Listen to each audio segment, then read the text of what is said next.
all here. Who would like to do the... first off, are we recording? Oh, yeah. Awesome. Who would like to do the recap of the last session? Give me a moment. About my OneNote. Anyone wants to take it over, by all means, yeah. Turning on music, make sure that the music is audible. Oops, not that music, though. That's the combat music. I actually like that for the intro music since... Well, yeah, you'll get used to that combat music as it's here to stay for probably the next hour or so. Mm-hmm. Combat being as long as it is. Oh, God. But yeah, you should be able to hear this music. Maybe not as loud as clear as the combat, but you should be able to hear it's sort of an ambient music. Mm-hmm.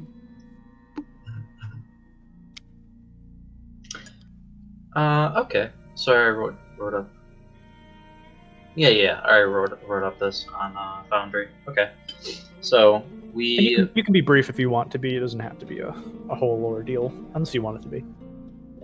So we gathered up everything from Bishu and Seedink and had a bit of a discussion about that between Bertudre. Saw Bellaluna cry a bit afterwards.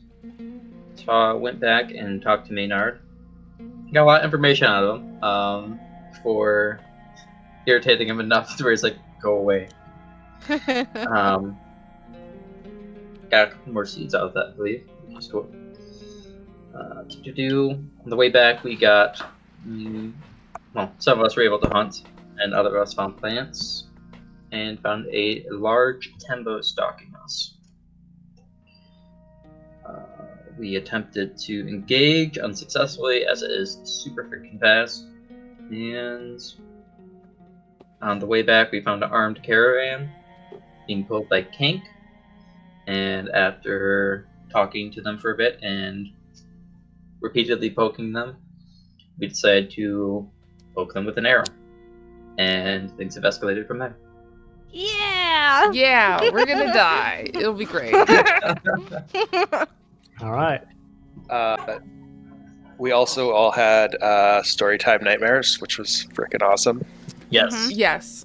Please. Yes. That was great. Great. Glad to hear it. Okay, and so as you left off, Dimitri had warned y'all of his, I guess, maybe irritability of snooping around his caravan, and in a split last minute decision, Nadia had deemed it too suspicious to let go. And so she fired off an arrow. But the guards were ready for this, as they had been scanning the group. And so the entire sort of canyon erupts into combat. And thus, we start the combat music. All right. Now, has anybody not rolled initiative by now? I think we all have, right? 1, 2, 3, 4, 5. So we can just get started. Dimitri is on top. Dimitri looks at you, Nadia, with like these pulsing veins in his head, his neck sort of pulsing as well in anger.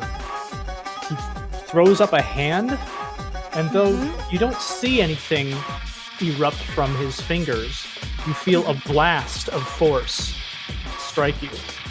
I'm just gonna roll.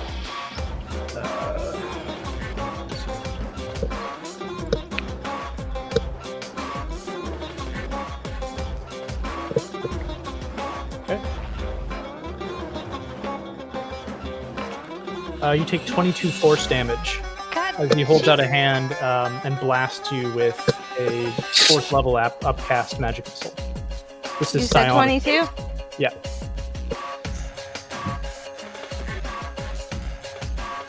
His recent words being, kill her! Okay. And that is going to be his turn. Jenny.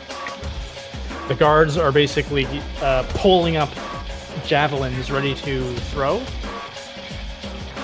But you get the initiative, and you can rush in if you want. Yep, thank God Helios. I'm going to... Can I hit Dimitri from here? No, he's blocked by all his guards. Okay. They make an effort to block the way. I'm just gonna move up beside Beastie, and I'm gonna just take aim at I'll just take aim at the guard that's at the corner. All right, this corner here. Awesome. Yeah. I love the pinging is working. And yeah, you easily hit, and an arrow strikes into his gut, and he goes as he clutches it. He's not down yet, however. Mm-hmm. Let's see if the new system works. Oops, I modified the maximum hit points. There we go. Does everybody see that little blood splatter on him? Yeah. That's a new mod. That indicates that he's at half health. He's bloodied. I think we've talked about this before, that we've shifted to more of the bloodied system and not the Pathfinder system. Okay. Anything else from Jenny? Nope, that's my turn. Awesome. It's now the warriors' turns. They will certainly... these two are going to rush up at Jenny. Based on their orders. This guy cannot ignore Jenny, however. It looked like he was about to actually go after Nadia, but he's going to pivot and come around to Jenny's corner here. I think he'll actually block Beastie's way as well. And this man will also block you, Jenny, for the aggression. And can this guy get in here? No. So what I'll have him do is form a bit of a block around here and pull a javelin and throw it at, well, he's got a better chance at Jenny than Nadia. And the rest of these men are going to form a sort of a phalanx around Dimitri. And let's see the ruler on this one. Yeah, that kind can freely throw. So we're going to have 4 attacks on Jenny. Okay. 4? Sorry, you're the only other one attacking. Come at me, bro.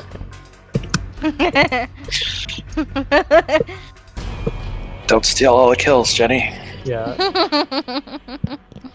It seems like they're after the aggressors first. Okay. And so 1, 2, 3, 4. So Jenny, you are a 15. Miss. Okay, 16. Miss. Another 15. Miss. And a 21. The 21 hits. Okay. You take 8 piercing damage. Okay. I'm sorry. Yeah. 6 piercing damage. My apologies. It added something strangely. From a thrown javelin from one of the men in the back. Okay. The 2 up here will throw javelins at Nadia. Mm-hmm. I feel like I'm going down. A 9 and a 21. The 21, The 21 will, hits. Yeah, the 21 will do 7 damage. Oh my god. And they're still racing forward towards you. You said 7? Yes. Oh god. And the 2 in the back are going to... they look like they're ready to throw their javelin. Okay. All right, that's it for their turns. Beastie.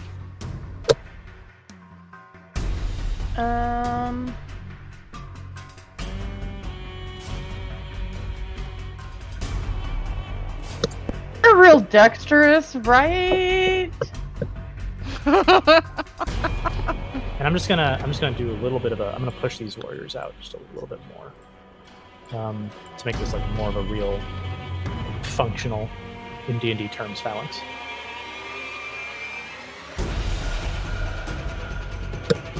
Not what I wanted at all. Sorry.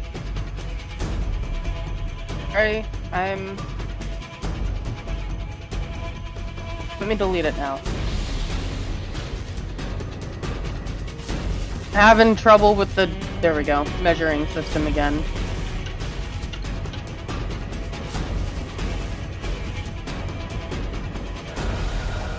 Okay. What you guys? I'm gonna toss an upcast healing word at Nadia. Okay. Which you're gonna have to reveal because I 9 forgot healing? to change my thing. I'll just say it. 9 healing. Okay. And then I'm gonna wild shape. Okay. Into my foot. That's the full turn.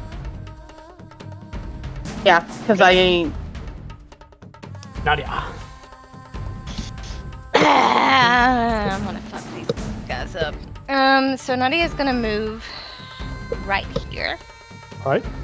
and she's gonna aim her fire breath At the both of them. at, Awesome. at these assholes. Go ahead and roll it. Okay. It's these 2 guys. It doesn't reach the third one, does it? I think it's 15 foot. Conal 15.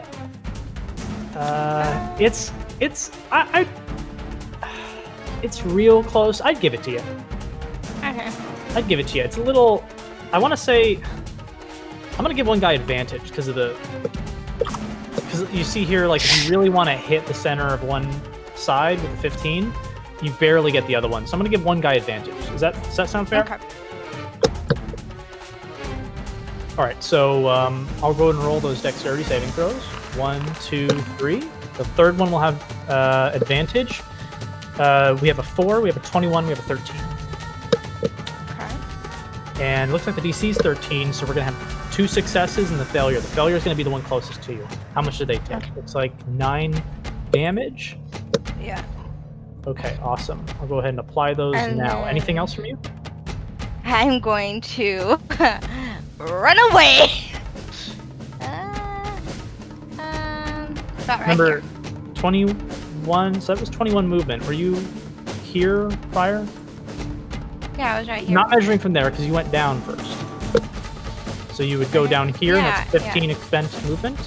You could not do the 16, so you could do, like, here or here. So right here? Yeah, or, like, one of the 2 spaces I've got here. You can go even a little bit further, yeah. Just keep in mind, if you move one spot, it's not the originator location, it's the total movement. Okay, awesome. Let me just snap on some of the damage for these 2 individuals. Apply half. Apply half. Awesome. Okay, so you blow out this fan of flames, and the 2 men kind of behind see what's coming. They duck underneath. The one standing, however, just takes a face full of it. You see him scrambling to put his arms ahead, but when the flames clear, you see this, like, scarred skin, barely holding it together. This individual. Okay, Ostos. Okay.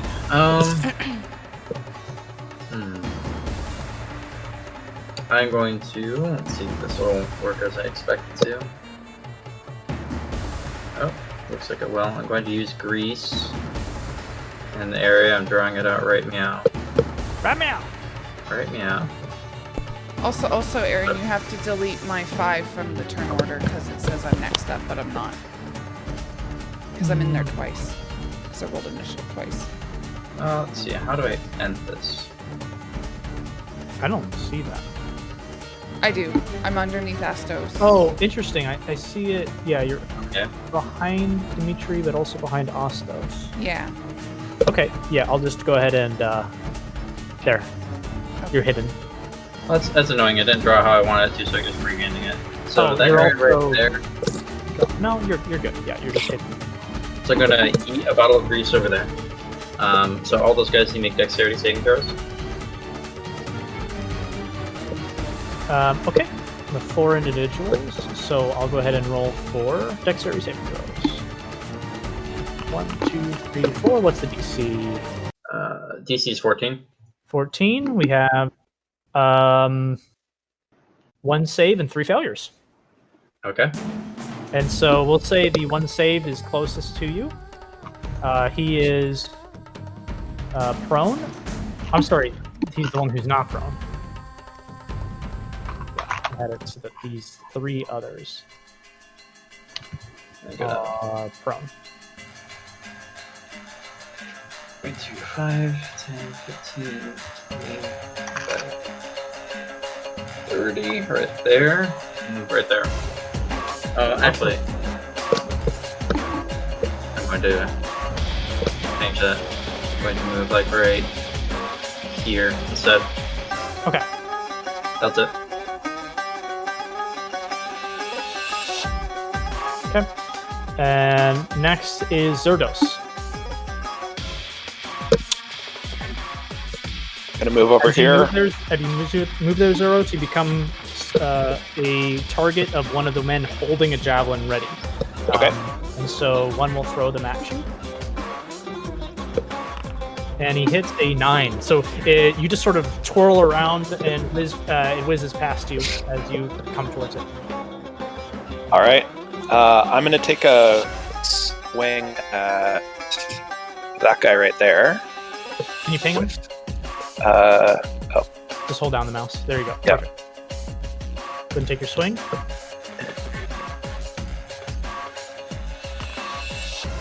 Ooh, and that.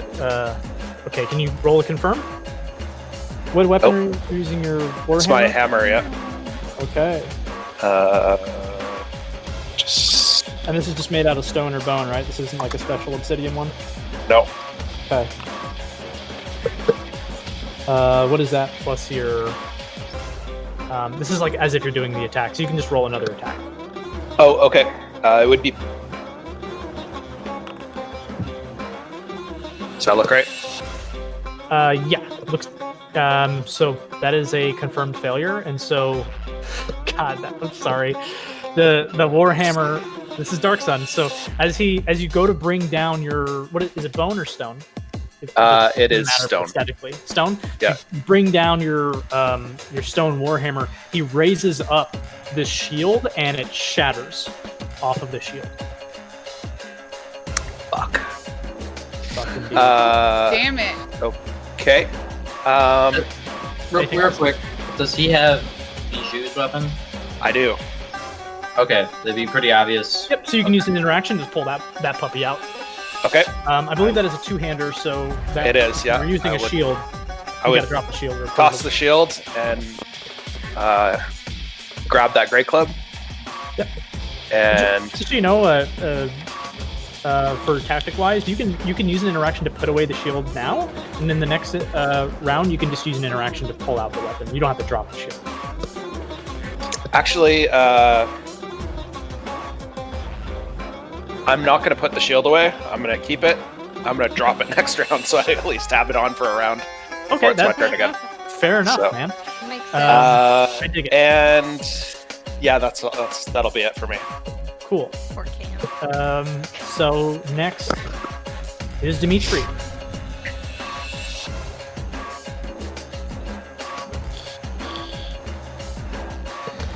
Oh no. His eyes still failed with this sort of hateful rage. He, actually, you know what? Let me check something.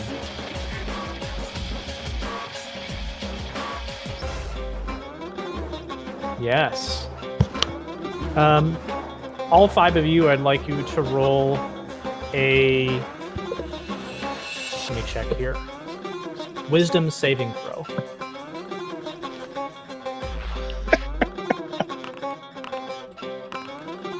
Oops, I forgot to click my thingy again.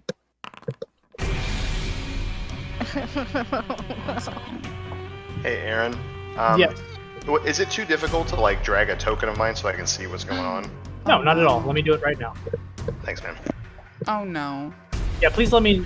Don't feel so. Watching above from the shadows is a crane. Maybe not, but now you can see that. Okay, and so coming back to Zerdos, unless you have advantage for some reason, failure. The Clawfoot, failure. Ostos, failure. Nadia, failure. Jenny, failure. We all So failed? You are all We confused. fucked. We're all what? You're all subject to the confusion spell. Oh no. I will make it visible so that you understand what it is. And at the beginning of your turns, you will roll a d8 to see what you do. That is No. that is his action. Jenny, roll a d8, please. Fuck. Okay. And I think at the end of your turn, you can roll another wisdom saving throw to get out of it. A So 1. a 1 means that you move in a random direction. Roll a d8 to see where that direction is. Top left will be 1, and we'll work clockwise. 5. Okay, 1, 2, 3, 4, 5. So you can't move in that direction. So I'll say you move the next best, which is well. Let's see if there's any particular rolls about that. Let's move it in a random direction. Determine the roll. I will say that you just simply can't, and it says that you do not take an action this turn. Sure. How about So you just kind of move forward towards the men, and they just sort of push away at your shield. Yeah, and then I just look around really confused, and I look down and I'm like, why is there a little girl here? Yeah. So there's a sort of like strange fogginess within all of your brains. Your vision's sort of blurred, and you hear these voices. This voice in your head that says, "You picked the wrong man to fuck with." And at that point, you lose the turn. Roll a wisdom saving throw to see if you can get rid of the confusion. Please, please, please, please, please. I'm good at wisdom. I can do this. Yes! I got a natural 20. Sorry. I'm Awesome. super happy. So at that moment, you hear his voice, and like the anger overrides the confusion. It's charging. The and- phone's charging. Mom, go away. And you overcome the confusion. Yeah, Awesome and job. then I'm just gonna say I look at Dimitri and I am so mad because I wrote down what I was gonna do, guys. I wrote down what I was gonna do. you feel in your own heart what his neck veins are revealing physically. Next up are the warriors, and so it's not. I would say it's not completely obvious that. Well, wait, Beastie's shape change, right? No, now it's completely obvious. So the one that's prone will attempt to stand himself back up. Does he need to like roll again, Helio? Or No. Okay, Just so only the I think it ends his turn there, but he's okay. in difficult terrain for what it's worth. Gotcha. So he's going to try to move out of it after he picks himself up, and that's pretty much all the movement he can do. And he's going to target Beastie with an attack, since that's the only kind of thing close by. Beastie, what's your AC? It doesn't matter.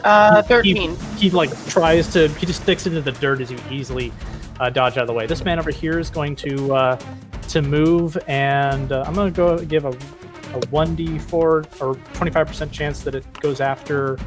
Does not go after Ostos. Jenny, one of them swings at you, hits a natural 20. I'm just gonna reveal that to make it's not that's fine. bogus. And we'll do. Let's see here. I'll negate that. Okay, great. So he has to roll again, right? Yeah. Okay, I'll roll. But how I'll much just damage roll his was attack. it? It would have been. Let's see. 15 damage. Okay.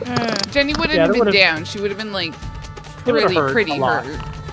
But he rolls again and hits a 15. That misses. Okay, awesome. And so, Ostos, you see him bring this spear forward, and as he swings it, it's more one-handed since they're bearing shields. As he swings it, it strikes straight into her gut, and you see this sort of just explosion of blood as he rips it back out. And you see just agonizing cringe that Jenny gives off, and then for a moment, you decide this is not to be, and it goes back into your stomach, the blood just pouring back in, the strange like anti-fountain, and the spear comes out and the skin slips back into place. Okay. And this time it gives her in another life a second chance that she strikes the blow away with her own weapon. Okay. Worth it, I think. That was his. Now the two men in the back are going to stand themselves up. They're going to back off. And because they cannot really get into range, and they're just going to throw javelins instead. I think this man's going to back off over here so that he can properly throw. Still a 21, so he's still going to have to throw a disadvantage. So one's disadvantaged against Beastie. And yeah, it'll just be off. So he's kind of stumbling around in the grease, and he goes to throw at Beastie and it just goes off to the side. The other one is going to throw at Zerdos, because he's looking kind of scary even if he dropped his weapon. And Zerdos, you still have your shield, right? You swing your shield and knock it, and it scatters aside, clacking away. Okay. There's another warrior back here. A really dumb question. Yeah. No dumb questions. There are Could no have dumb already questions. thrown a spear. They now weaponless? No, They just have like a quiver array of spears on their back. Yeah, they have an array of like roughly 2 to 3 javelins on the back. That's pretty standard. Okay.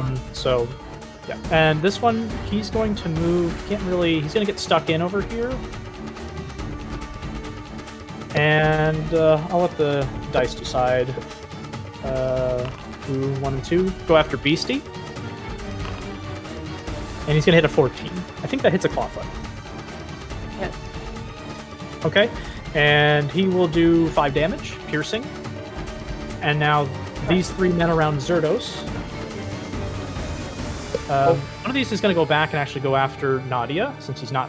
and the other 2 are going to go after Zerdos. This guy is going to fan around closer to Nadia, however. You are unarmed. He might take the risk. I have a depressing correction to make. What's that? I can't take reactions while I'm confused. Well, it's too, I don't want to retcon something so late. Please don't do that again. But I'm just not going to retcon it so late in the game. You know what? I'll make up for that by being extra cruel to Nadia. This guy is going to possibly take a attack opportunity, but it's from a punch, so it's not going to be necessarily as bad as it could be. Go ahead and do an attack opportunity with your fists. Can I do that if I'm confused? That's right. No, you cannot. Okay, and so the 2 of them are going to go up to Nadia and actually get well into that. One of them is still going to attack you. And it's a 15. Is it 15 hit? Nope. So even confused, you're able to ward off the attacks from one of the men. And Nadia, 2 attacks against you. A 16, does that hit? Yep. And a 5. So one of them comes as a wild swing, you duck under it, but you don't duck under another strike that hits you straight into your thigh, and does, what is this? 9 damage. It's maximum damage for the thing. Okie dokie. That's all the warriors. Feasty, you are confused. Roll a d8 for me, please. Okay. But I have a correction to make about that. It's a D10 for the behavior. Yeah. Oh, I'm sorry. It's a D8 D10. for the movement. Thanks I was for- going to also mention that. Yeah, my bad. Complicated spell. No, I Also, I don't know how to roll a D10. Oh, you just put in slash roll 1d10 backslash in roll. Gotcha. the thing. I was going to ask about confusion just out of character. It's not like sleep or anything. I can't shake them out of No, confusion. there's no shaking people out of. So I revealed the confusion spell. If you scroll up a bit, you can read on it. You do get a chance to get out of it at the end of your turns at least. A 6. A 6 dictates that you don't move or take any actions this turn, so you're sort of frozen in confusion. You see your vision swirling around you, Beastie. You don't even see the guards. You just see this spray of colors, this sort of strange locking of your muscles. It's everything upside down. You feel almost nauseous. I'm pulling on my knowledge of my dad's Meniere's disease. Like, you feel nauseous, like you hardly know where up and down is, and so you cannot move or take turns. Go ahead and roll to see if you can get out of this. Last time I rolled straight wisdom instead of a saving Natural throw 20. because I'm an idiot. So, Carolina, you hurl your meal, and with that, you feel much better, and you come out of the confusion. Nadia, roll me a d10.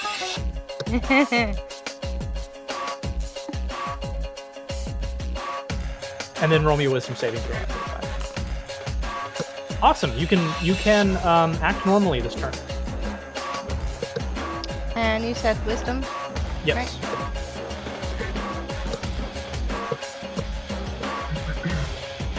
This music is brought to you by Bastion. I love that game. You just barely break out of the confusion. Alright. So you're no longer So, confused. what I'm gonna do, because this little fuckhead is pissing me off, I'm going to ignite my my green flame blade. Awesome. Who are you striking first? That one. Gotcha. Go ahead and roll the hit. So That does certainly hit. You won't be adding the sneak attack because he's there alone, unless there's some other reason you might have advantage. no. Okay. And so you Where's do. my spell? So you drive the blade into his chest. Oh, how did that apply damage to you two? Oh, that was weird. That's so weird. Let me give you healing to that amount. There you go. That was just barely enough to knock him out. So you drive the rapier into his chest, and his eyes go a little wide as he shakes a bit and slumps to the ground.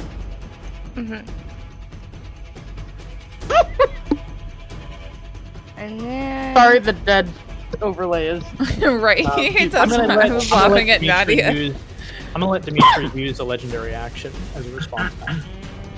As he sees one of his guardsmen go down, he's going to say, "You little shit!" you fuck with the wrong lizard. and he's going to fire out for his legendary action Okay. a cantrip towards you. Also, note, Lexi, you are Nadia the Dragonborn, not Dara the Lizard Folk right now. You said lizard, not dragon. So adorable. He will hit a 17. skilled. Does that hit? Do what? Does a 17 hit? Yes. Okay. And you will take force damage equal to 7. Nadia is down. Oh no! Okay, I will go ahead and apply the damage. Oh no, you can apply the damage yourself. I only need to do that for NPCs. So and I he had 2 throws HP, out, so how do I do it? as effectively an Eldritch Blast. What's that? So I had, currently I had 2 HP, so how would I do So that? you're 0. Yeah, I don't do negative HP anymore. That was kind of a punitive thing that we got rid of.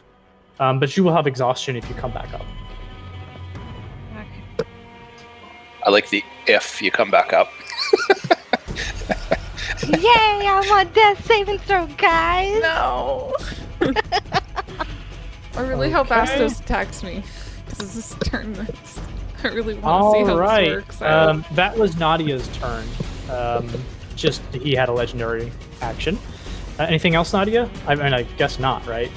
But Now, you only roll death saving throws at the beginning of your turn, so you're spared from the death saving throw. Astos. A D3 gets you to not move and take any actions. And so, Astos, you too are shaken by this strange swirling of colors, this unreliability of your own legs. Go ahead and roll me a wisdom saving throw to see if you can break out. Y'all are doing great on the breakout parts. You break out, just barely. good job. Okay, Zerdos. You can act normally. And go ahead and just give me a wisdom saving throw to see if you break out completely. You guys are doing great after the fact. You will continue to be confused, however. But this round, you get a hold of yourself. What do you do? I am going to take a couple of attacks of opportunity and haul my butt right over here. Okay. Yeah, that looks like 1, 2, 2 attacks with opportunity. So 1, 2. A 8, and then so one of them you just like leap over as he does like a sweeping attack across the ground, and the next guy hits an 18. Does that hit? Nope. Awesome, man! You just drive it away with your shield. You got great AC. I mean, you're a fighter. You drive it away with your shield, and you're now face to face with Dimitri, a figure of impressive stature. And I'm just gonna yell at him. You stop defiling all my friends, you jackass! And I'm gonna pull out. I'm actually gonna keep my shield on and pull out a hand axe, and I'm gonna chop at him with the hand axe. Okay, go ahead and give me an attack. And so it's not with advantage, right? Nope. And so as you go to the hand axe, you feel him shove you back, and he's as far as a mole that has these strange abilities, he's also got a good amount of strength to him. So he shoves your arm back as you try to lay on him with the hand axe. You would have done a nice 10 damage. Okay. I'm gonna action surge and try and do it again. And so with this burst of energy, you try to really lay onto him. Go ahead and give me another attack. This hits a 19. I'm gonna consume a reaction to cast Shield, as he essentially, you see him try to block the attack, but you were too quick, and so you see for a moment his eyes go wide in maybe a surprise, and you hear him not say something, because that would be like spell casting, more like grip his head, and you feel this burst of force as your arm actually gets knocked aside for a moment by this sort of invisible force. And so he is subject to the shield spell until the end of his next turn, which is coming next. Anything else from Zerdos? Nope. Okay.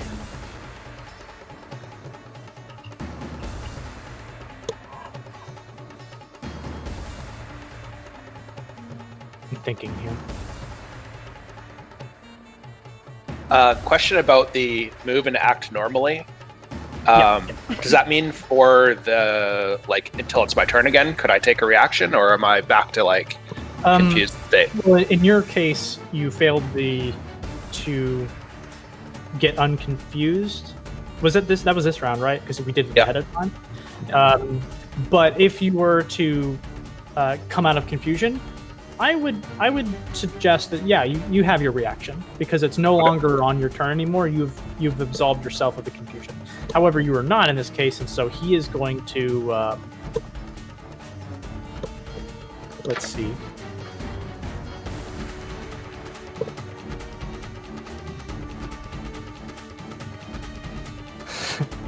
Being the spiteful asshole he is.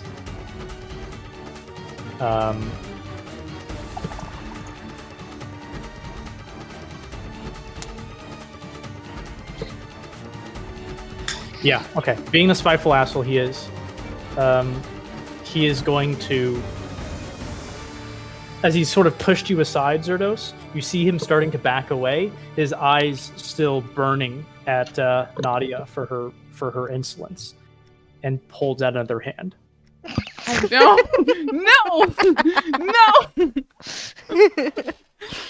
I had to think about Nadia, you take 24 damage. Oh, God.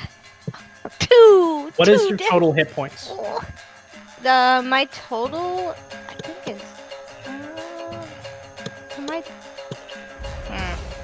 they don't say. What do you mean? On the D&D Beyond it should. Total hit points should be, it's 31. Okay.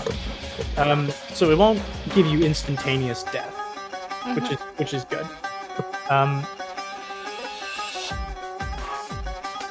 You do, however, lose 2 death saving throws. Yeah, that's what I thought. And with that, he is going to start running. And saying, he goes, "Finish them off!" 5, 10, 12. Oh, my camera's blocking. I can't even tell what the fuck. There we go. And he will take no attack opportunity due to the confusion. All right. That's his turn. Jenny. Okay, thank you. Okay, I'm gonna head over to this guy and I'm gonna hit him with my spear. All right. I fucking am so mad right now. Are you kidding me? Unfortunately, he's holding his gut, and he manages to pull his shield in defensive action, and you're not able to strike. Anything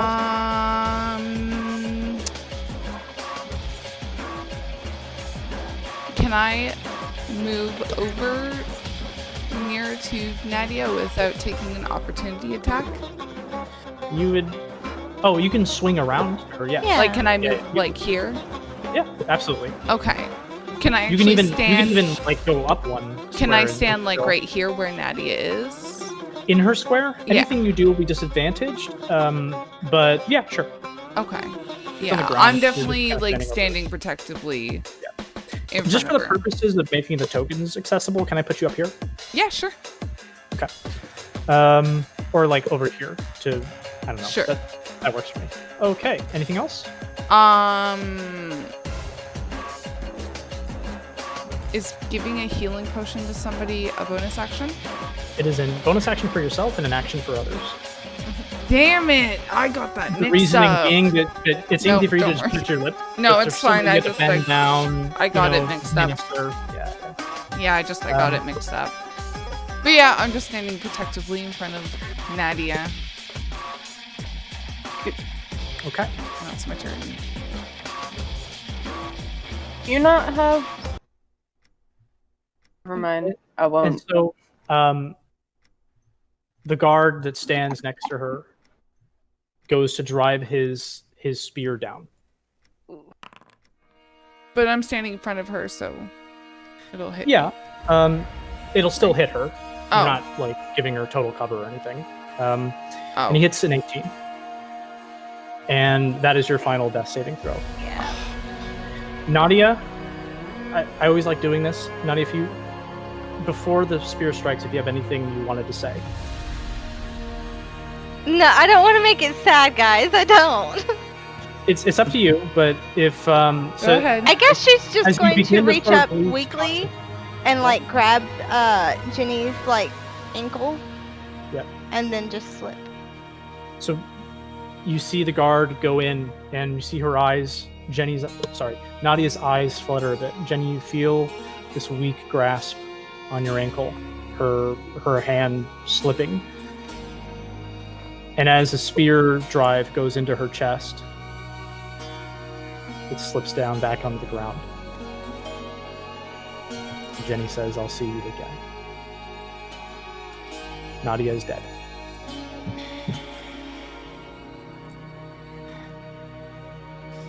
And with that, the other guard swings around towards you, Jenny, and attempts an attack. But What do you mean the other guard? Wasn't that the one that just killed Nadia? Oh, you're right. Yeah, the other one's down. So that's all they can do. I'm just DM fuck up. Thank you. The death spiral must I continue. need to pay more attention to the little silly yellow thing. And so that will be his action. Beastie 3 will curl around you and take attacks. An 8, an 11, and a 15. I'm assuming the 15 hits. I mean, the 15 hits. Okay. The 15 does 5 piercing damage.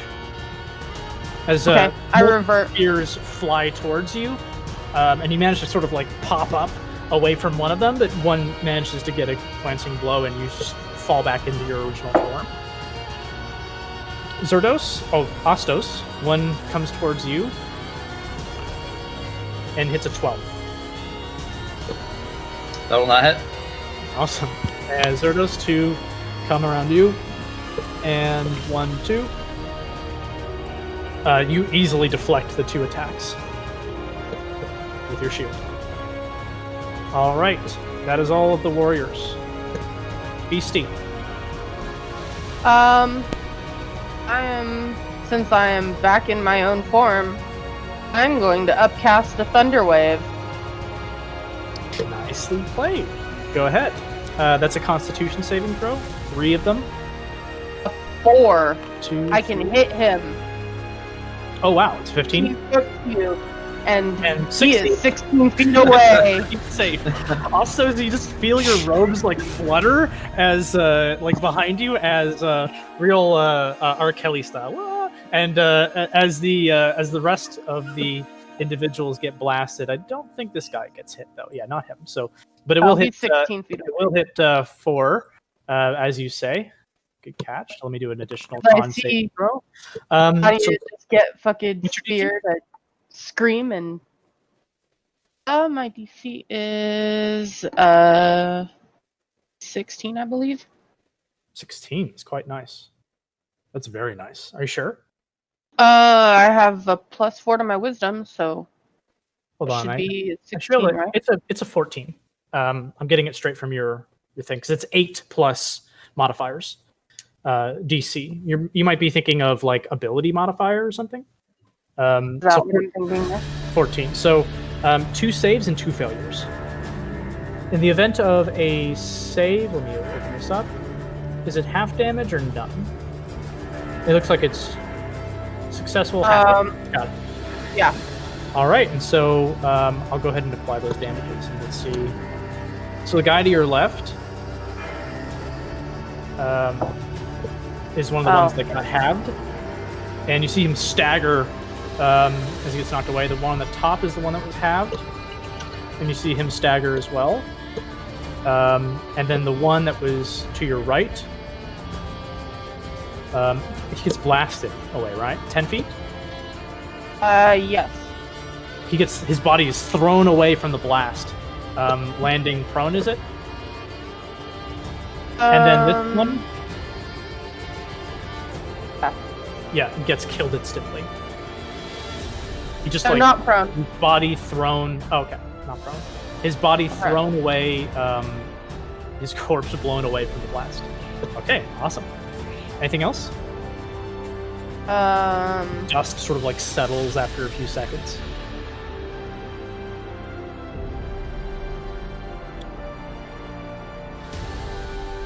No. That's all I got. Astos. Okay. That's a whole lot of shit happening. Hang tight, Lexi.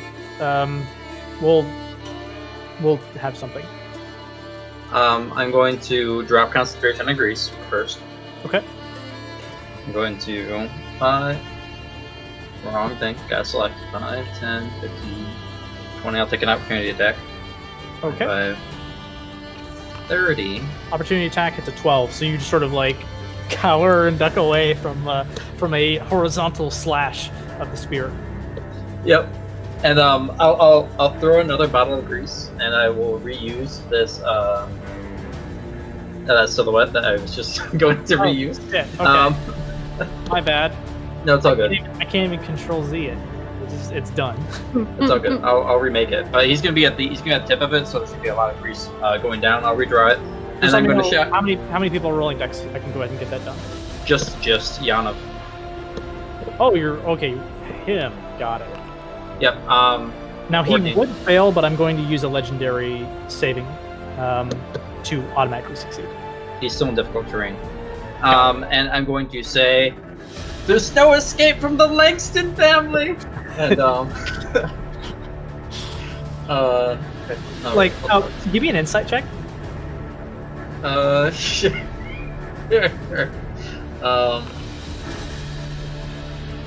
When you say that, you see this look, like his eyes wide. Like that meant something to him. Like Okay. that really meant something to him.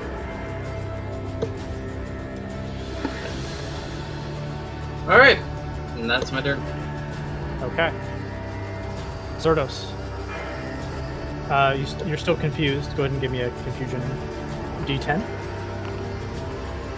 Let me scroll way the fuck up. I should just replant it. Uses its action to make a melee attack against a randomly determined creature within reach. Go ahead and roll me a D4. 1 and 2 is the top one. 3 and 4 is the bottom one. Okay, you'll hit the bottom one. Go ahead and give me an attack roll. This works out. Unfortunately, it does not hit. He is able to bring up his shield and stop the axe blow. All right. I would ask anything else, but the confusion. You can roll wisdom saving throw to see if you get out of it. Yeah, I just did. Oh, yikes. That's a no. Oh. You're like, I'm gonna get him! You just swing at a random guy, and the shield comes up, and you're like, you're next! Dimitri's turn. As he looks back at you, Ostos, you see veins in his neck, the anger reduce a bit, and then he disappears. Does that drop confusion on Zerdos? No. Well, yes. Yes, it does. Zerdos, you're no longer confused. Oh, what the fuck? Okay.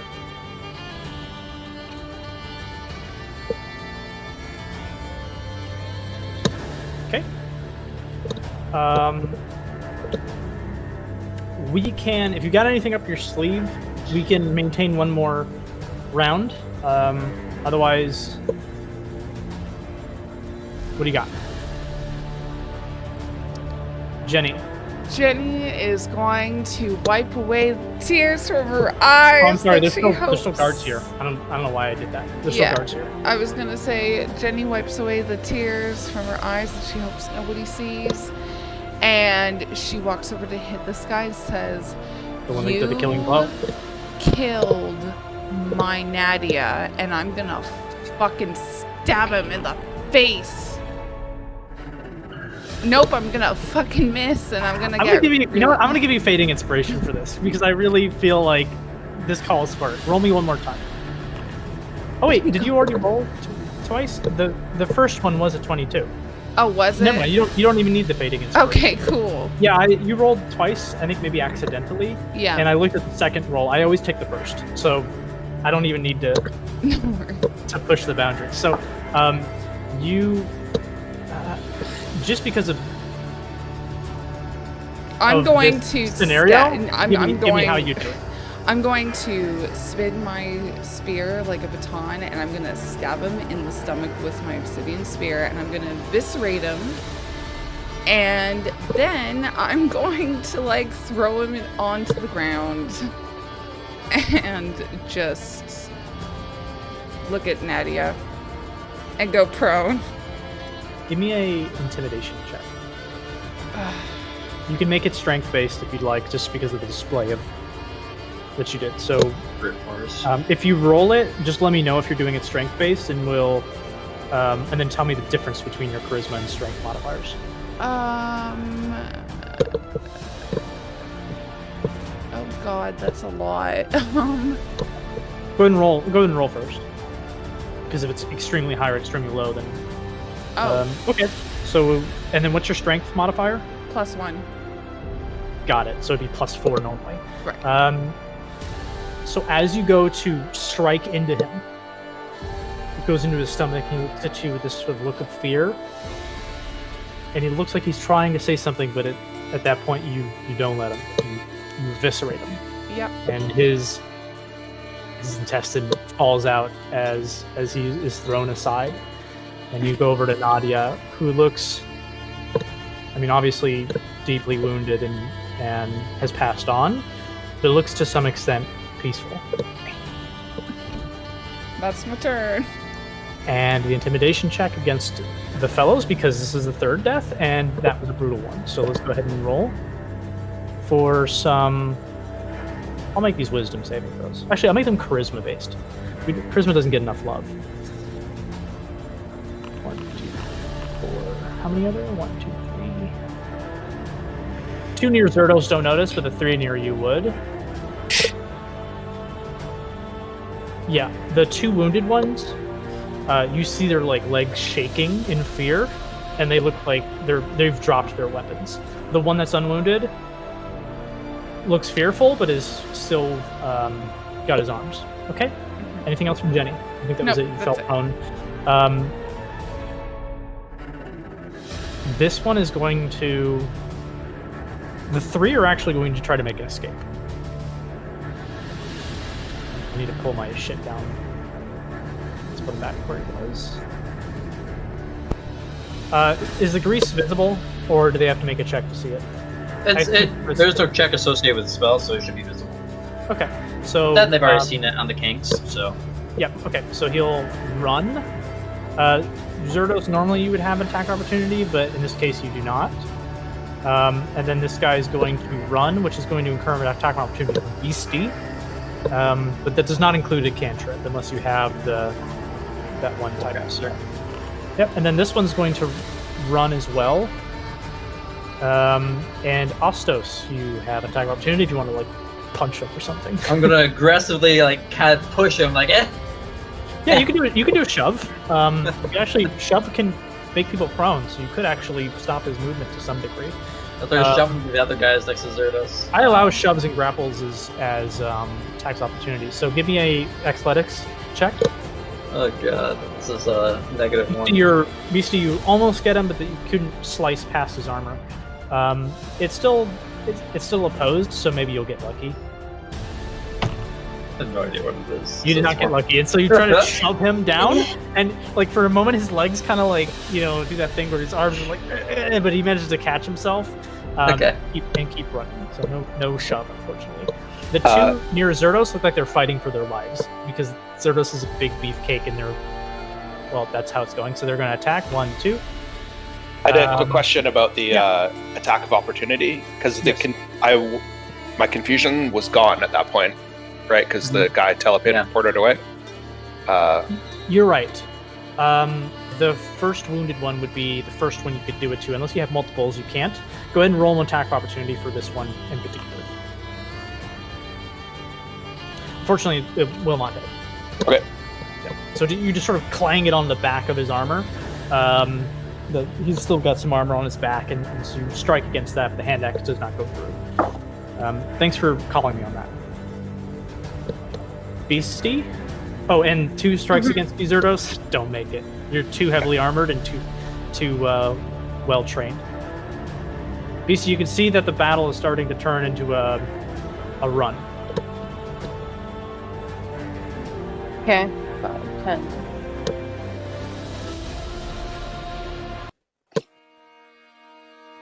I'm going to move the 15-ish feet here. And Primal Savagery this asshole that's next to me. You strike, and it's the close one, right?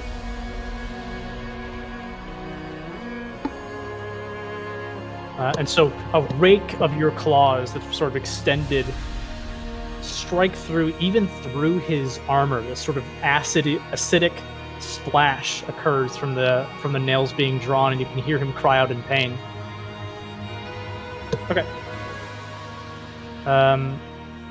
Hear him cry out his pain, but he's not down yet. Anything else? No. Ostos. I am going to. Man, they're just doing their jobs. The guys are just fighting for the lives. One that's wounded already. I'm going to toll to death. Okay. Oh. Yes, he's obviously missing hit points. Oh, and can you give me a deception check for the earlier thing where you... I assume you gave me like a deception that you're playing out that you're a Lannister. You said Lannister? You meant Lannister. You said Lannister. Yeah. The names are too close. I should have changed them. Okay. Yeah. And I'll just do it versus his... insight.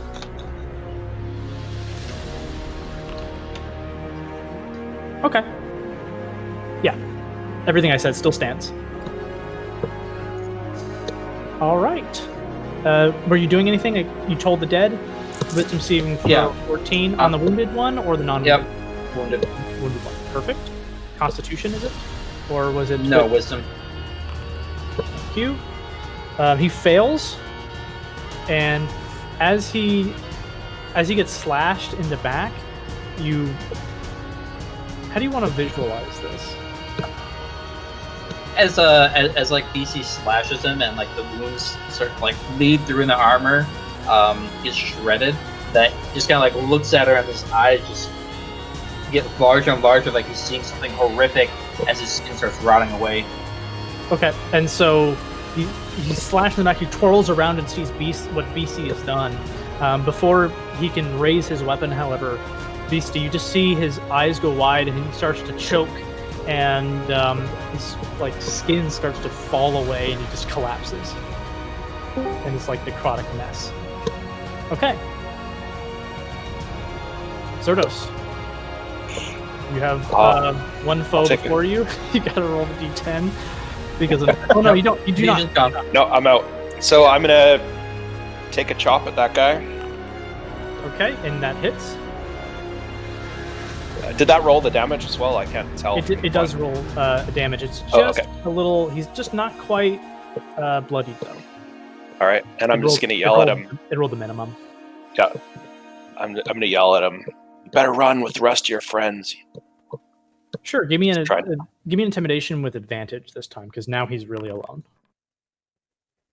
Yeah, that's gonna work. I just wanted to reveal that. That's a good roll. And so he's gonna look at you and just like nod, and like you can see his eyes are like watering, like he's like almost on the verge of crying. And it's Dimitri's turn. You don't see him any longer. Jenny, you're with Nadia. Do you do anything? You're muted. You're by the muted. way. Yeah.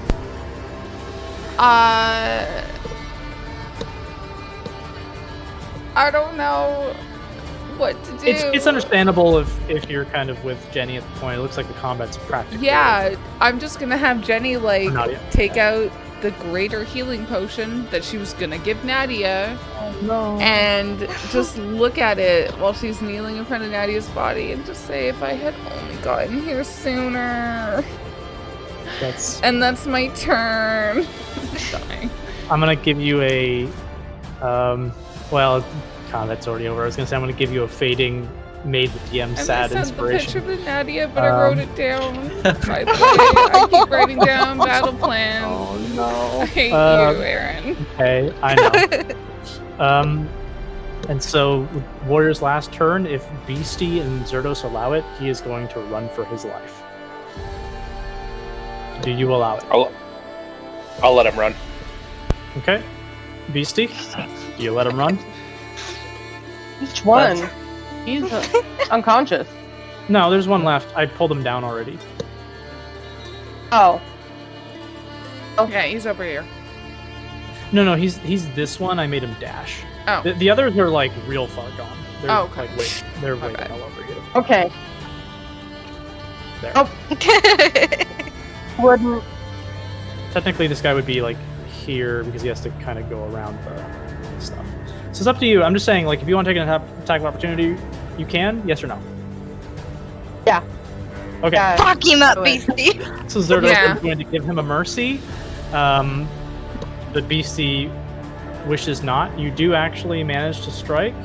But it Going for his Achilles just tendon. whimpers as you. he whimpers as you slash his hamstring.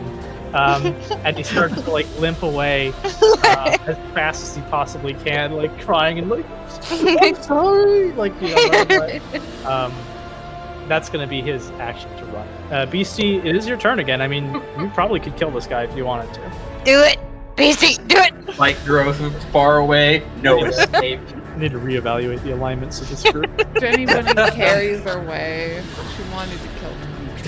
I mean, I killed- totally understand killing the killed man our who killed your friend. Yeah, this guy didn't kill anyone, but he certainly tried, I guess. No, but he was working with them, so. Hold on, I just lost.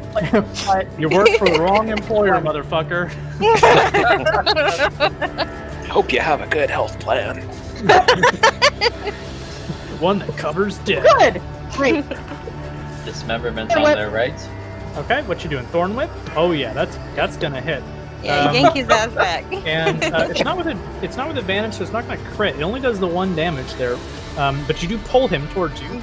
Yeah. Is it 10 feet or 5 feet? I think it's 10. Let me. Let me look. 10. I'll just 10. Okay, so you pull him up. Mhm. You can pull him like this. That's a little bit more right. And he takes 1 more point of damage. It's unfortunately the minimum damage. And so he's still alive, just barely. Okay, I'm gonna kind of expedite this. Is anybody going after this guy? Are you going, asshole? Besides Beastie, is anybody going after this guy? Yes or no? No. Yes, no. yes, no. Okay, No. I'm Not me. just BC. So we're just gonna go right back to him. He is really running for his life because he's like screaming. The others are like super far gone. They're off the map at this point. Now he's like screaming like a bone claw is running after him.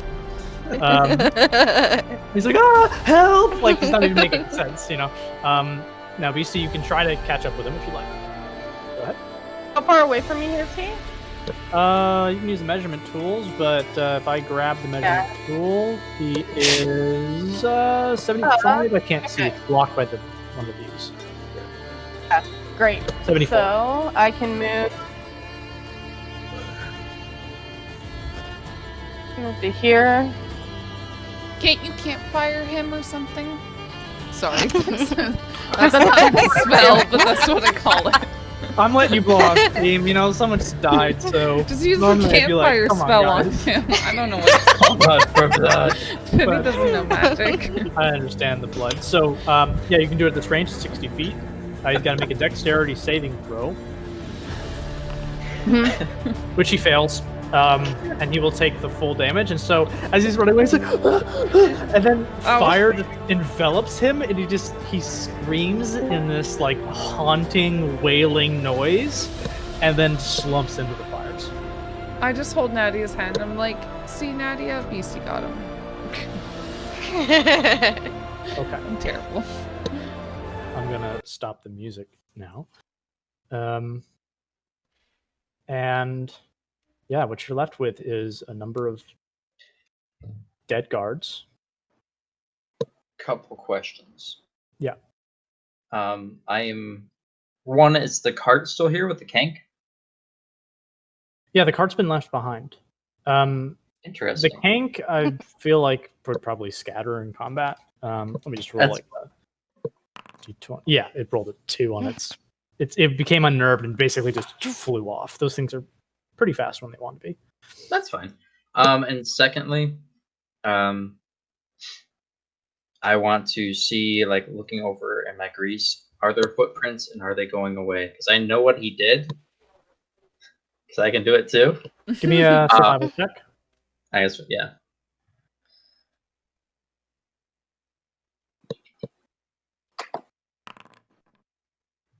Yeah, you can't detect any prints that he's left. No, I mean, okay. I just want, yeah, okay. All right. And then beyond that, I'm gonna head back to Nadia. Okay, the floor is yours. Zerdos came over to Nadia while Beastie was being bloodthirsty. He just get down on a knee and look over at Jenny and say she fought bravely. Didn't make it in time. Come on, guys, don't make me cry. Seriously. I'm gonna put my We're hand gonna on make you fucking cry, Nadia. We're gonna make Aaron feel bad. put my hand on Jenny's shoulder, like looking at Nadia. I remember Calric saying something about it. Maybe the Templars can bring her back. We did do them a favor in a sort. It might be a chance if we hurry. I don't quite know how it works, but she might not be gone for good. I don't know. Okay, I'll pick up and carry Nadia. Oh. This is real sad. And so the rest of the trek back to Rom is a somber one. Before that, I would definitely like to check out that cart to see what we lost first and forward. Oh yeah, I'm just picking up and holding it right now. Inside the cart, you see a number of bodies. Human bodies. And on close inspection, Ostos, without a roll, you're familiar with the merchant guilds. These are Langston bodies. Oh shit. Oh fuck. Okay. knew it. The cart Sorry. has been completely emptied of anything worthwhile. It's just they're just carrying bodies at this point. Okay. And I'm guessing, like, they're just naked bodies. There's nothing there to identify anyone. Just the clothing. Anything worthwhile besides the clothing. The clothing is what you've identified as Langston. But the armor has been removed. Weapons have been removed. If there was anything worthwhile or wealth on them, it's been removed. Nothing that can say, like, identities or anything. Langston, yes. So the clothing is. I mean, like, more Langston personalized individuals. issue. No, not for the individuals themselves. No. How many bodies? About 6. Ooh. Just piled on. It looks like the majority of them were guards. Langston issued guards, and then one of them looks like a merchant. The same for the merchant. Like, it's only just like base clothes, nothing identifying on them. Give me a intelligence check with advantage. Oh boy. Oh, I can never remember where the freaking advantage is. Ah, here it is, I think.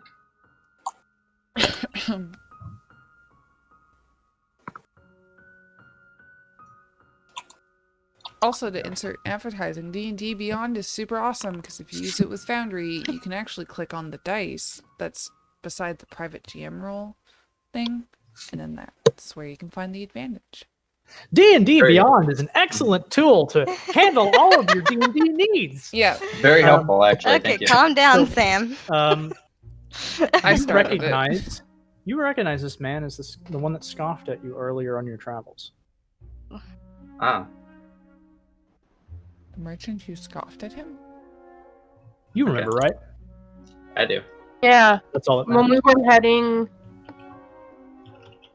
heading to Yarmouth, we met a merchant. Oh, right. So, no wonder he knew so closely who you were. Okay. I will. Is like the whole clothing indicative of Langston, or is there like a Langston symbol on there? There's like they have little badges and stuff that lets them go into the coins district without being harassed. The merchant has it. The guards just have this like sort of standard issue look. It's particularly the merchant that makes them recognizable as Langston. I'll cut that kind of like badge off and kind of like keep that piece of tattered clothing.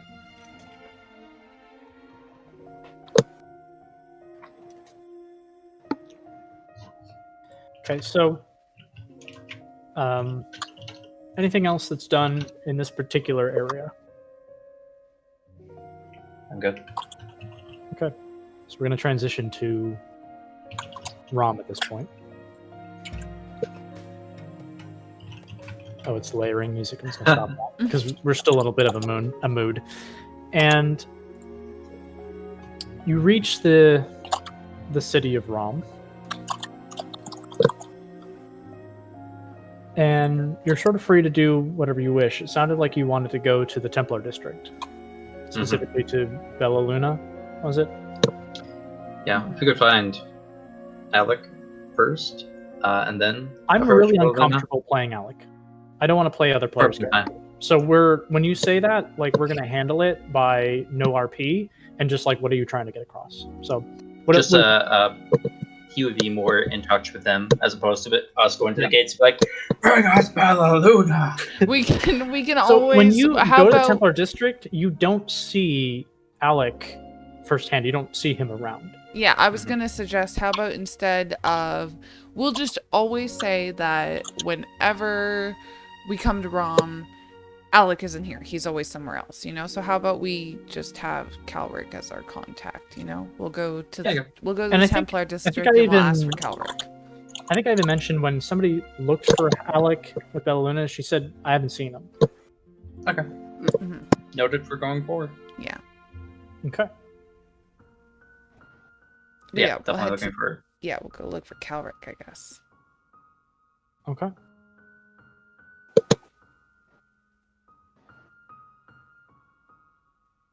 As we're moving through town, I'm going to be pretty careful to have my hood kind of up over my head. So you reach. Sorry, I just had a bit of a brain fart. You go to the Templar district and try to reach Bella Luna. Is that correct? Yeah. Yeah, So via Calric, since we know him. Mm-hmm. And let's say like you kind of caught up with the gift because you typically move faster, and so this is more like you can catch them if you want to catch Calric and Bella Luna. You more likely can catch them at the gates. Okay. At the gift, and so where the gift is funneling, or I should say the Templar that were from the gift are funneling back into the town. And you catch, you don't see Alec with Bella Luna and Kelric, strangely enough. But you do see Bella Luna and Kelric, and you can go ahead and go and greet them. I'm gonna do my sad, pathetic child, and I'm gonna run up and try and get close and tug on Calric's shirt or Bella Luna's shirt. Uh-huh. And I'm gonna point back at everyone else and go, "I need help." And Kelric is the most eager. Bella Luna kind of looks back, but Kelric responds first and says, says, "What do you need? Is everything okay?" Nadia's dead. And his eyes just sort of go wide, and he says, "What happened?" And at this point, you have Bella Luna's full attention. She actually turns over and stands instead of walking along with the gift. I'm gonna say we met a mean man who had a cart full of bodies outside the city, and he attacked us. Do you know who he was? I believe he was a young of a Dimitriv. As soon as you mentioned the Yanev, his face sort of droops. He goes, "Oh."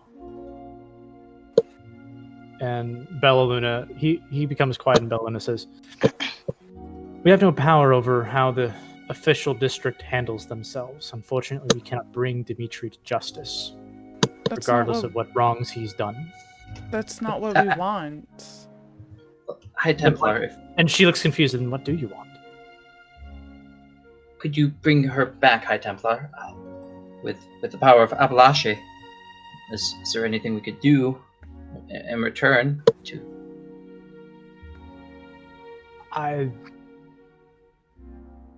And she looks almost kind of guilty. She says, "Were it in my power, I would do it right now. But this requires Abalache's blessing, as well as an amount of wealth that does not commonly come out of Abalache Ray's treasury." How much? I have heard an amount equal to 25,000 iron.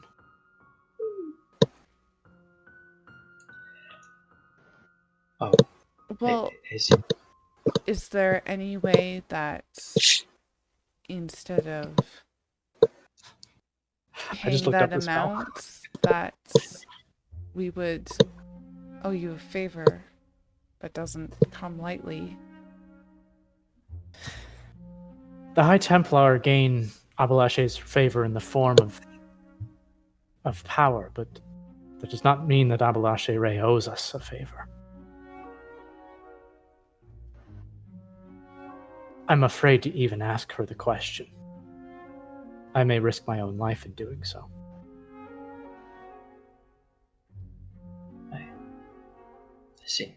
Calric kind of looks at her like a strange... It seems like a kind of conflicted range of emotions when she says that. And Calric says, "There must be something we can do.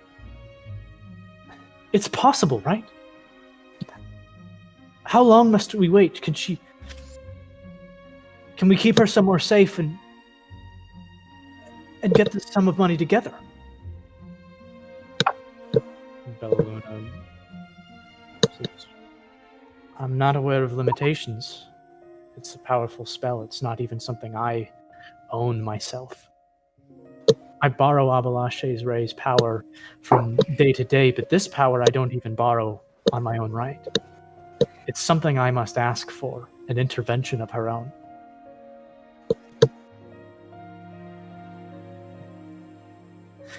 However, no, I'm not aware of any limitation of time. But that amount of money, I've never seen that much myself. Not even this, as she sort of like pats her own armor-plated, like iron-plated chest, says like is a, you know, makes a dent in such a incredible ask.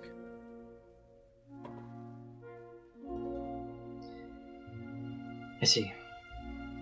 Well, thank you for informing us of that, at least, High Templar. And she... Give me like an insight. Anybody can do this. Yeah.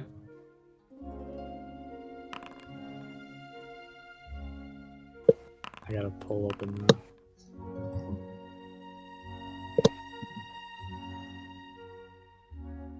15s are higher make, so Jenny, Ostos, you'll both make. If anybody else wants to roll, I only see 3 people rolled so far.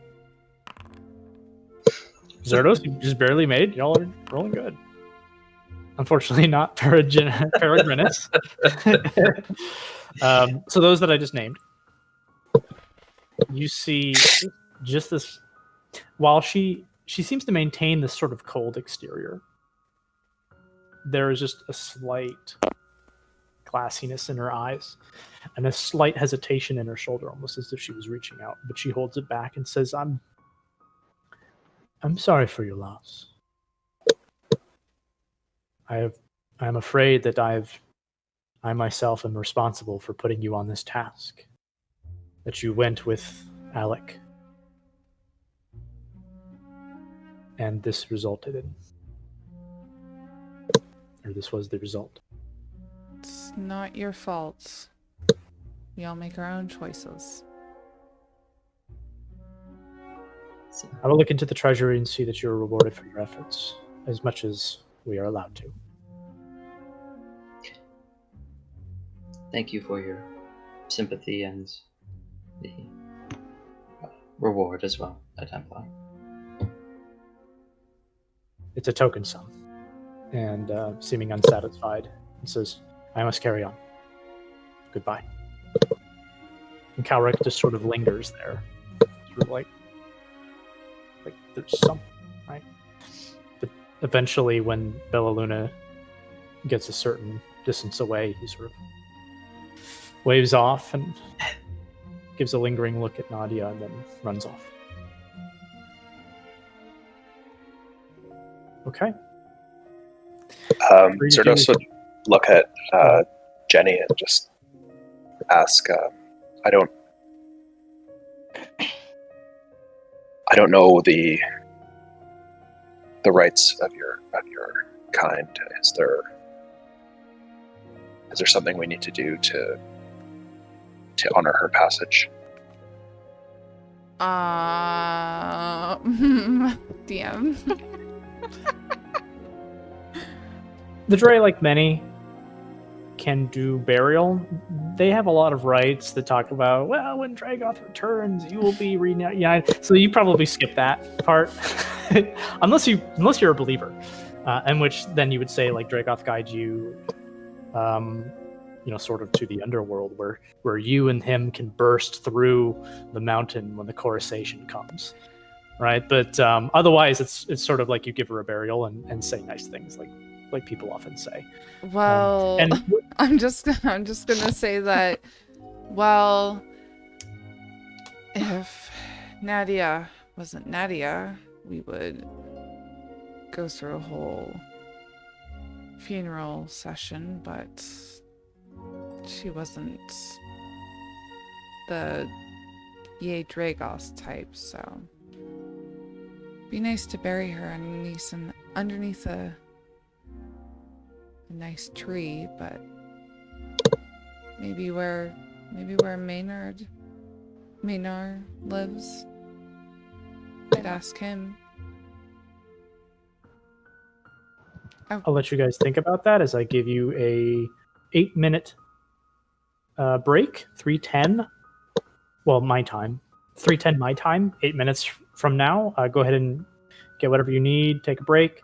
We'll come back. You can, if you've got free time, think about, I guess, how for her final rest. So that if you ever say, like, I want to go visit her grave or something, you can do that. Is there like typically an area where people do bury their dead around Rom? You know what? Actually, let's have this conversation after you visit Low. Okay. I think that'll fix it up.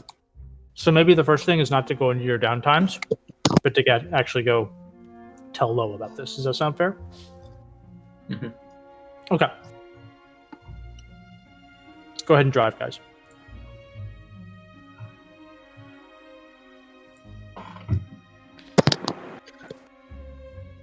Well, since Bella Luna and the Templars didn't work out, probably should tell Liliana and the rest. Nadia did seem to be like family with them. I'd like my family to know if I were to pass.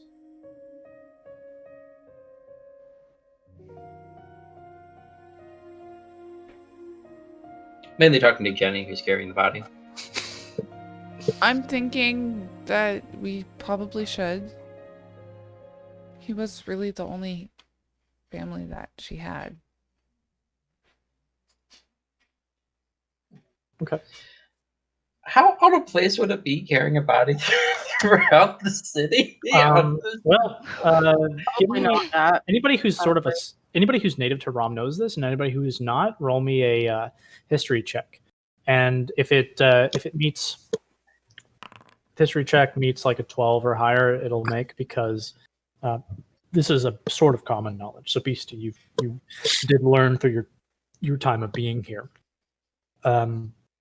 That the ghost city is mostly employed by the bodies. They're basically untouchables. They go into the city and take bodies out that they then burn in the ghost city's crematorium. And so elves in particular moving bodies around is a pretty common sight in the Low and official quarter. And because of the occasional faction skirmishes between different merchant houses or would-be lords of the official quarter, like, bodies are taken out occasionally, and the crime is pretty rife in Rom, being a sort of lawless place it is, and for that reason too, also bodies are taken out somewhat regularly. Always by an elf, typically. So it's a little strange that a Dre is carrying one, but a corpse being dragged around is not a super uncommon sight, especially in the Low Quarter. I swear my Templar owner told me to bring the body to this place. And strangely enough, there doesn't seem to be anybody really questioning you about a Dre corpse, and that may be because of the sort of nasty the nasty viewpoints Racism? of others that are not, pretty much. The nasty viewpoints of those that are others in Rom. It's sort of like, well, they're not one of my own, so I don't care. You do get eyes once in a while, Jenny, kind of seeing but it's mostly less so eyes of excitement or, man, I'm failing to think of words today. But of disbelief, and more so of just like they've seen this before. Jenny's not really there. She's kind of like in a daze, just following whoever's in front. I'd imagine so. And eventually you reach the Legless Kank, where Low is currently. Done some new lighting here. Very nice. Yeah. So go ahead and give that a try. I'm still on the map. Yeah. Going to. Is there a door guard, or does it look actually like empty like this? It's not. I had to remake Like because what? I think That's the old fine. legless Still tank. loading. Yeah, I think the old picture we had for the legless clank. I don't think we were moved over to Foundry yet, and so Yeah. No, Okay. all those fucking bodies. I don't have the time to put them all on there. Kank. It seems like a fairly slow day. Bartender's out in the front.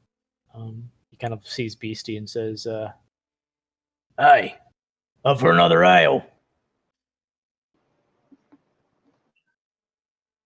just gonna Come on, nod. kiddo. Oh, you're muted. I can hear you, Calrana. I still can't hear you. She's not talking. It doesn't look Well, like. that's muted. Oh, okay. I can hear you now. And so he comes over and he smiles as he pours you like a thimble-sized, maybe twice the size of a thimble-sized glass, and pours it forward to you. He seems to be amused by the idea of a drinking child. What's that? I reach for the bottle. he's got his hand on the bottle. As he sees you reaching for it, he goes, "Hey, that's an iron for that." I'm gonna flick an iron onto the counter. Very well. He gives you. You have a bottle of I believe it's called Broy, Broy. Yeah. Mm-hmm. and that'll slate your thirst for 2 days. If not, I'm gonna make you feel a come little. back to the symbol of Roy and then take the bottle with me. Okay. Stepping in. Kind of scratches his head a little bit. It lets you be. Athos? Stepping in. Do we see like Liliana or Lo immediately? I'm assuming not. Laliana's not here, but Lo seems to be in that corner you've seen him before, surrounded by his cohorts, much like the first time you met him. Okay. I'm gonna head that way. Same. You kind of like gesture over that way towards Jenny. Sort of. Jenny, do you follow along? And Yeah, because also my internet started working for some reason. So thanks, Dunkel. I'm good now. Oh, that was Helio. Or Helio. Whoever was sharing their stream. You're the best. It's all good. And so I'll just kind of drag her over here. Is that your intent to come over here? Yeah. And go ahead. I'm kind of hanging back a little bit because I don't know this person or any of the background of this, so I'm just gonna be keeping my eyes moving around, looking for trouble. And notice everybody here is an elf. It's an all-elven bar. And can you give me a history check with disadvantage? It's been some time since you've been in wrong. Yeah, you're not sure what's up with this. It's an all-elven bar. Those can be a little shady at times, and but you got a good grasp of yourself. You can sit down or go to the bar if you wish. Yeah, I'm just I'll stay behind everyone else, kind of just let them go talk. Jenny, when you arrive with the corpse of Nadia, some people kind of look on and see you bring it in, and their eyes staying on you. But when Lo sees it, you see his eyes go up, and he stands up, and he looks to the people at the table and says, "Fuck off." And you see all the members on the table begin to kind of move over to this one over here. And he says, "Bring her on." If I can, I'll put her on the table. If I can. Yep, and that looks like what he's indicating, and he takes a look at her. Who did this?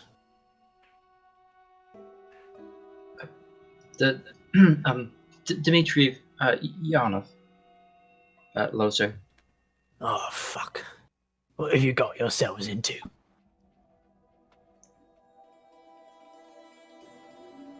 Well, we were on our way Sit back down. to the city. Take a seat. Immediately, just. Whoop. He's got your attention. Or you've got his attention. Well, we were on our way back to the city and came across Dimitrov, and he seemed to be carrying some questionable goods and was a bit arrogant, but I thought that's Ianov. As we were stepping away, he had some unpleasant words, and as he was continuing on, Nadia pulled her bow on him. We tried. We tried to manage the situation, but things deteriorated rather quickly. You let her die, is what you mean. He sort of caresses the face of Nadia and says, "Ah, child. You're always too reckless."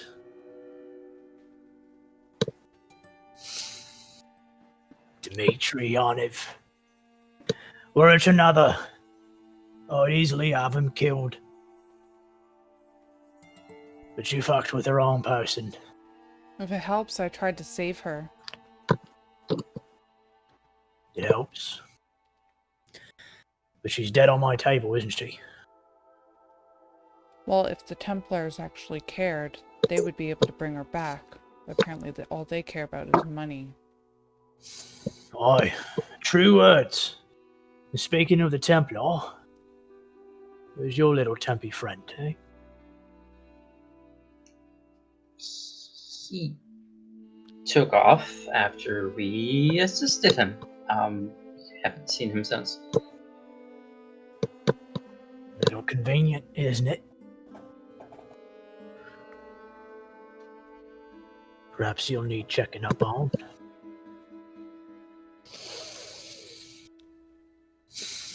There's a place we bury the night runners. She ain't an elf, but she dies serving us. We'll have one of our own guide you to it. It's near the Ghost City.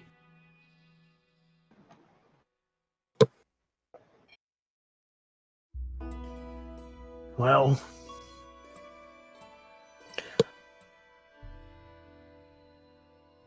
when it's time for Dmitri to get his comeuppance, I expect you'll be ready.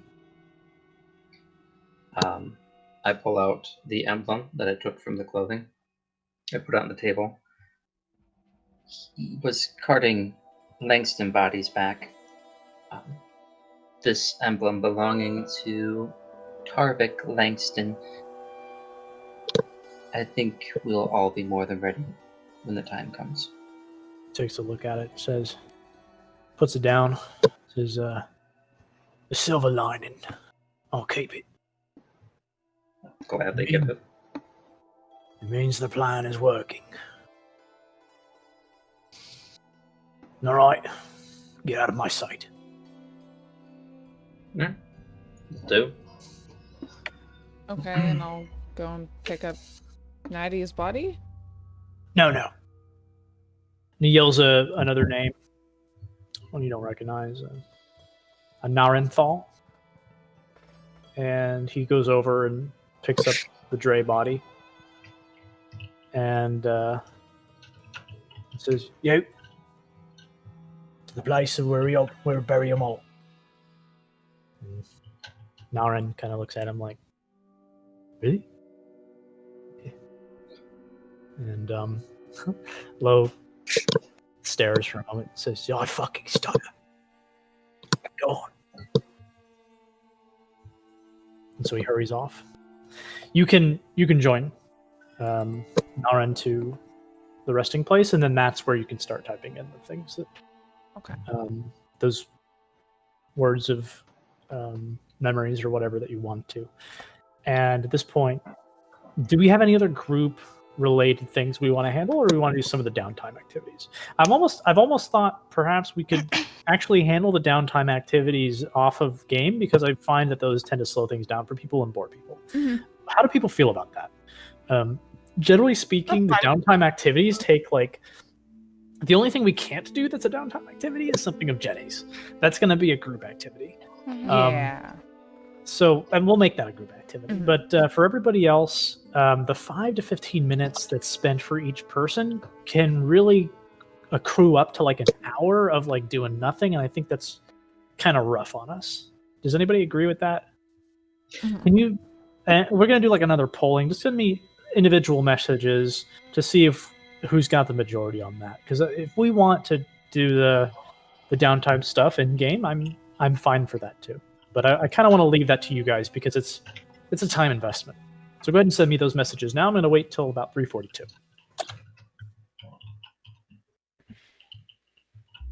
In the meantime, if you've already, you can write things for Nadia. Is this going to be terrible by saying, because I know I'm the closest out of character, that's going to sound terrible. Should we take the items that Nadia had on her? So generally speaking, as a DM, I like to impose extra harshness on people getting to reroll after they die. It's like death is bad, and then I just get another character. It's not that bad. The penalties usually their gear is fucked up, like their magical items are Okay, broken. no worries. shattered. No, I meant like in case she but, had like, her- anything special. Her basic on gear, her. I will say that basic gear is probably fine unless it was brittle. Okay. So No, I just meant like in case there was any like quest stuff that she okay. okay. Oh yeah, of course. Special That's still, items like that. yeah. Quest items are Yeah, I'm not taking her daggers flagged or as anything. essential in my video game. They can't Yeah. break. You bury That's the not- body and these items just pop out of the ground. That's not true, but they didn't break in this case. If there was anything, it was, but Nadia, if you want to like post like a screenshot of your inventory or something like that, be my guest, or just tell them. Okay, Her magic Nadia, items are no drop. Did she even have any magical items, Nadia? Nah. Yeah. Yeah. Or quest stuff, But you know. That's all. Besides her book, which could be used as magical. I mean, I did have a book. What does it say about the book? It's Oop. just her spell book. Okay, so Yeah, it is a spell that's book. Yeah, so it's worth something. It's also incriminating, so maybe you don't want to deal with it too much. She had an obsidian rapier. She had a Okay. short bow. She had plenty of broken daggers Yeah, just leave and those out. food and water. So food, water, short bow, rapier. I'm gonna say the rapier shattered. The bow. Go ahead and put that in the group loot. There's a group loot thing. You can just go enter it there. Feel free to do that. If there's something that I feel like should go on to the next to the group that they just loot them with, then I'll like contest it. Are Okay, I'm gonna go look at the messages now. Are we private GM rolling the stuff that we're doing, or are we publicly putting it? in For Foundry? what? For Nadia's funeral. Or are we saying it in Oh, character? whatever you'd like. Okay. If you want it to be private, Nah, because I'm maybe gonna there's make a I'm cliffhanger or gonna make something. Nadia cry. There you go. So Yeah. yeah, because I have It's sad. a dagger that technically was Nadia's sword or something that broke like the second session. Hey, she killed people with that. Yeah, and now she's giving it back. Here's what If we're we gonna could- do. Oh, go ahead. I was just gonna say if we could say that maybe her rapier didn't shatter, and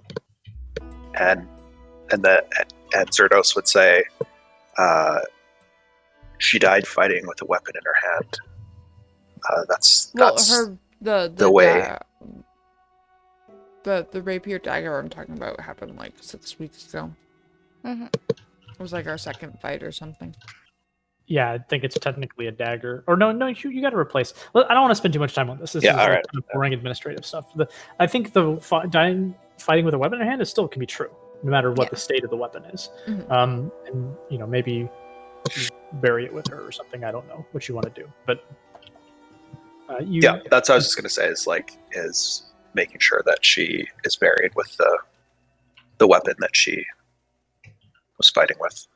Yeah, whether it's just the shattered hilt of the crossguard or whatever of the rapier. Yeah, you certainly can. And so you sort of like fold her arms sort of like this, maybe, where it's like this with the weapon, I think bearing Jenny down. gave her the dagger.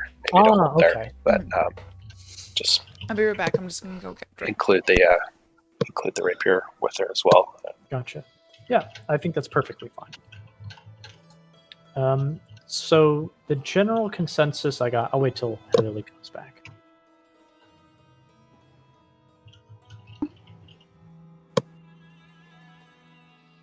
My phone buzzed and I regret checking it. Oh no. Unwanted DMs. Yes. Hey, y'all are really gunning to make me cry. Shit.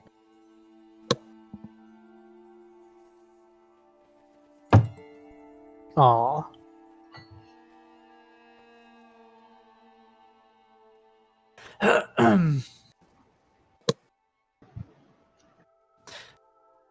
Okay.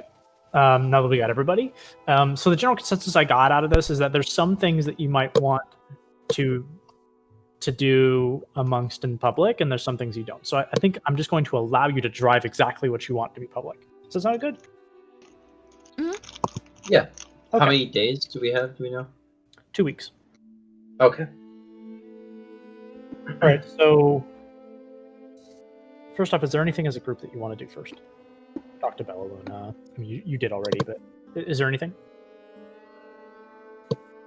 I feel like Jenny would want to have like a moment where we all get to sit and drink. Talk about the good times about Nadia and stuff like that. Certainly can. Just Ryan, I'm kind of I'm going to try to target near the 5 o'clock time, probably like around 4:30 or 4:45. Is that okay? Are you going to be available for that time? I am here as long as this game is happening. Awesome. Okay. Yeah. Just want to make sure. And again, no rush for my segment. Cool. Yeah, I just think sessions. it's a good time because they can't act upon it because I haven't made the material. So if I do it at like the 4:30 or 4:45 mark, I strategically they get whatever they need to get out of it, and then can't act on it. Yeah, and I don't have to see behind the curtain. However you want to run it, man. I'm sure. I'm Wait, here, are is all you I need. planning something? Are we all gonna die? I'm always Yes. planning something. I'm the DM. Make a backup character. It's over. It's not fun. Oh, I already have an idea. So. Heatherly, you're going to need 2 backup characters. Oh no. All right, I'm so sorry. Let's pull this back in. So, it sounds like there's something that we'd like to do together, but it doesn't have to be at any point in time. So let's get the administrative shit out of the way. Okay. The downtime stuff, the 2 week stuff. So, I'm gonna go person by person. I'm just gonna say, do you want to do this in game or out of game? Okay, we're just gonna do it by person by person. So Jenny, Mhm. Can I say out loud what your plan is that you told me beforehand? Yeah, that's fine. Okay, so you mentioned that you wanted to go hunting. You wanted to obtain some materials. Yeah. And you also wanted to go after that damned tempo. Yeah, I can always do the all the hunting stuff, like the collection. So getting food and rations and all that stuff. I can do that out of game to make it easier. Great. We'll And do then it the out of tempo game. thing would be probably next time we play. It might even be this time. Or this we'll see. time. You never know. Might be this time. Mhm. Whatever I got material for, because I'm running out. So we'll come back to you because your part has a lot to do with. It's going to bring in the whole party. Yeah. Nadia, No. that was fucked up. Sorry. I'm dead. I'm Sorry. just reading off the thing here. Is Nadia, she we will dead? stay put, Nadia. We're gonna Bum bum bum. we're gonna have you probably in this game fairly soon. Zerdos, So you didn't In have much the- for me. You didn't really provide much. yeah, So- in the downtime, I'm going to just try and check in on people in town, and I might look for the fighting pit to try and maybe earn a little bit of money with getting in a couple of scraps. Okay. Can we come up to you last then? Yep. That's gonna do something. Beastie, you mentioned that you wanted to do weaving to cover the costs of your living, because remember that you will have living costs. And I think I'll do that out of game because I really don't want to. That's simple. It's just like, here's what you would negate. Do you have any skills? Yes, no, great. Roll it. Gun done, and pass it on. The only other thing I'd want to do is ask Lo if he has someplace I could plant something. Okay, let's do it real quick. So you come by the Lo, or we can do it quickly. What did you want to plant specifically? One of the Yarmulke tree seeds. Okay, and if I provide the water, does he have a safe place I can grow this? And we'll just pretend like you're right there. Right away. He goes, "It's an old request. What kind of plant is this?" It's a tree from near Yarmulke's crater. Well, you could pick around the edges of the Likeless Tank. Some spots where we've got dirt. If you find it an honourable thing, you can use Nadia's grave. It could be poetic or something like that. Okay. Life and all that I'll do shit. that. That's all I got. Okay, and so which one do you choose? Near the Legos Kank or like over Nadia? So Grave. Okay, and so you can plant the item there. I'm going to let you kind of track how you're handling it. You also mentioned that you wanted to go check up on Doslo and Norbus from the notes here. Do you still want to do that? Okay. Yeah, because I wanted to check on name the dwarf we got from Grivnal. Langston House. Yeah, Grivnal. Yeah. And okay, and so you go over to the sort of a part of the official district that is known for having a lot of tradesmen live there. And you go to the sort of workplace of Doslo and Norbus, and you can already hear from a distance that they're arguing over something. And you hear Doslo going, "You're wrong. It's the iron nugget that's more valuable." And you hear Norbus go, "No, that's not the case. Look at this cup. It's made of bronze." It's just, it's not as thick. Look how thin it is. This is worth nothing. And Grivnal is the first one that sees you. Looks like he's cooking up something that smells delicious. Jakar, you imagine, with a little bit of some herbal fragrances on top. And Grivnal, seeing you first, says, "Ah, Beastie, how are you doing?" Not good. "Oh, I'm sorry to hear that. I'm sure a good slice of Jakar would make you happier." And he starts to cut off like a good end of it, and you see Norbus just like give him a bit of a stink eye, but doesn't say anything. He cuts off the piece. It's with a knife, and he just kind of holds the knife blade away from you with the piece on it, smiling. I'm gonna take it and start eating it. "That's a girl. So what's bothering you?" Nadia died. "Oh no. Oh no, how'd she die?" At this point, I'll tell him the whole. Norbus and Doslo stop arguing and like pay attention. They kind of gather around you. You just tell the story. I'll tell him. Yeah. You see Norbus is leaking from his eyes. And he goes, "This is terrible. Oh, she was such a good little lass. And Norbus nods grimly, or Doslo nods grimly and says, "She was one of the good ones." Well, I know that you said lass, but I heard she was a good little ass. It took me like a moment of processing to realize that you said lass. Oof. All right. And so generally, in general, they just sort of give you words of comfort and help you mourn the loss of Nadia. I'm gonna bring out the thing of Royce for us to drink. And at that point, Doslo is not complaining anymore about the meat that was cut away, because initially he was saying like, "We're not a charity," but he livens up, takes a little bit of that broy, and I won't draw this out a whole lot, but Doslo and Norbus, and even Grivnal to some extent, give some sort of parting words with Nadia. You know, the good they saw in her. Is there anything else you wanted to hit on this? No. Okay, just check up on them. Okay.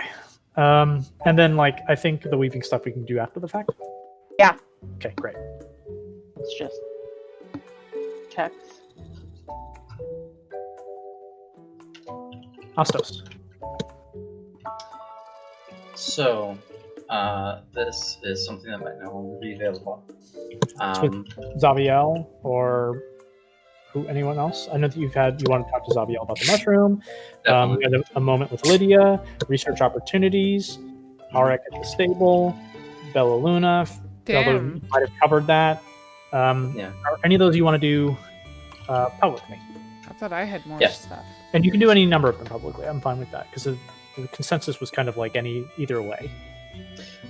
So definitely return the mushrooms to my father first. Okay. And Zaviel is there still in his study. As ever, give me a medicine check. Oh, lovely. Oh no, Dad's dying.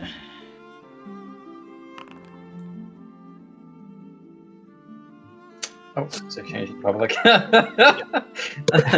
back to blind. Oof. And so, yeah, he's working away, and I mean, for the most part, it does look tired, but that's kind of par for the course for Zaviel, your father. And he goes, son, have you procured the mushroom? Yes, Papa. And I'll bring the mushrooms, the larger one and the smaller one. Thanks to those that were with me, and those that still remain. Just have these. What do you mean? Those who still remain? Remember the grayscale Dre, Nadia, came by before? Oh no. Is Lydia nearby? She's like in the next room. You can hear her cleaning something up. Okay. She kind of peeks out, and she's happy to see you. Yeah. Give her a bit of a wave, but her face sort of like turns down when she realizes the energy of the room. Yeah. She's keen on that sort of thing. I'd imagine they would be, considering the last situation. But as long as she's like goes back to cleaning everything, I'm like, it's kind of. I see what you meant when you said not to bring too much attention with those that can cast the arcane, as Nadia did. Please tell me this wasn't on account of my ask. No. It was the honors. A bit of recklessness on Nadia's part, but a bit of large intolerance as well from the honors. Oh, the poor girl. I'm sure she had her reasons. There was much good in her. There was. Yes. Sit down. Let's have a tea. Gladly take him up on that offer and both the mushrooms on the table. He goes to brew, and Leota says, "Sit down. I'll brew it." And without arguing too much, he sits down in front of you and says, "I hate to bring matters back to the business, but the mushroom. Can I see the sample?" I'll pull them both out, and the jars at their end. My, you certainly got quite the sample. You didn't quite mention that it would be attached to a shambling monstrosity that No, wanted. I didn't expect one to be. Please tell me more. And he pulls across a pen and quill and says, "It was sentient, you say? Oh, wait, are you?" And he starts touching you and pushing you around and looking at you. He says, "Are you all right?" I'll start coughing. I don't know. I think I inhaled them. Give me more tea, please. And but he Also he describing the calls you over. creature. Yeah, it seems like you're okay in his eyes. And he goes, Mhm. "Oh, I'm so sorry to lead you to something so dangerous. I thought, well, I wasn't aware of the flora of the area, much less so that it was sentient, just merely that it existed." There's a lot of death there, and I suppose it should have been no surprise that there was something like that there as well. Death, yes, that's certainly I understand, but It was. anyways, let me take a good look at this. And he takes he's got this sort of monocle or a single spectacle that lets him zoom in. He sees a little enlarged eye beaming at it, almost like he's looking at jewelry. And he says, "Oh man, it's quite well intact. Did you pick this yourself, son?" He looks like he's almost swelling with pride. This one's Beastie's. Yeah. I shone the lights. The little one, Beastie, that was with us before. She's the one that picked it. He looks at the smaller one and says, "Well, you certainly did a good job as well." He kind of just quickly goes back to looking at it. It says, "Your friend Beastie, where is she from exactly?"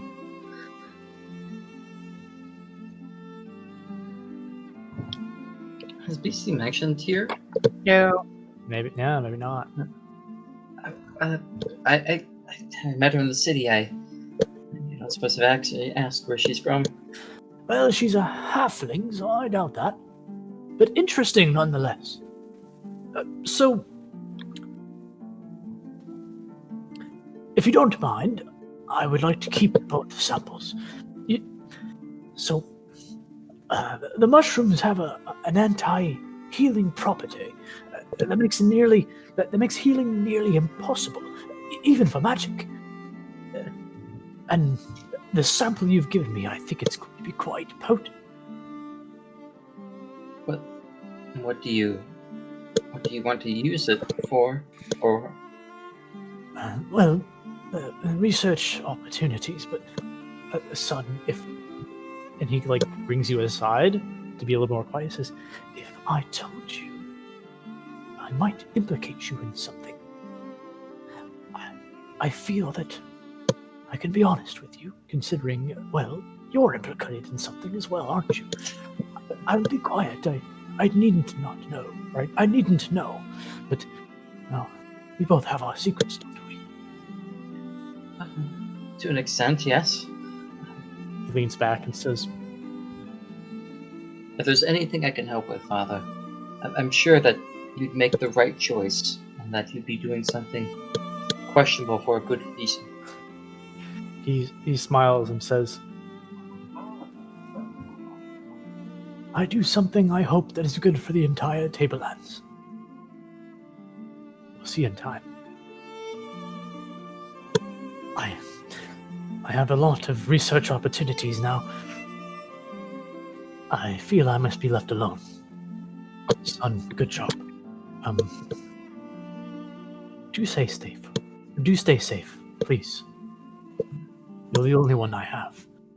only son I have. Do get some sleep. You've got some bags under your eyes. I know you go yourself at the books mercilessly sometimes. Well, nothing ventured, nothing gained. Oh, Come again for tea again soon, please. I will pull the book out that Jenny gave back to me. Yeah. And I'm like, oh, here's this back. I didn't realize I was missing it. He seems almost ready to dismiss it. So it's not too important to him. Like it's like, oh, all right. And he just sort of puts it aside without question. Is there anything else you say about that? Astos is relatively insightful with his proficiency. I'll leave it at that. Yeah. Yeah, I'm kind of using some of your base insight. Like, it appears like he's too scatterbrained, too distracted. Like, it's like, he's just like, oh, here's a book. Yeah, whatever. Book over there.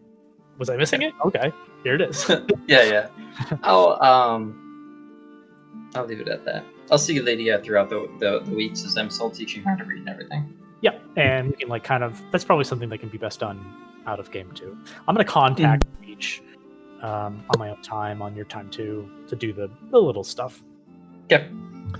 I do want to do one thing. Lydia's going to ask you a question. When you're working with Lydia to teach her how to read, she goes, Sir Hines, might I ask you something? You can call me Astos, but by all means. Thank you, sir. So what led you to learn of magic? I just pause and look at her like, okay, grab this conversation. And when she asked that, because presumably it's in the same place, you just hear Zaviel go, ha! As he continues to read. And what makes you think that I use magic?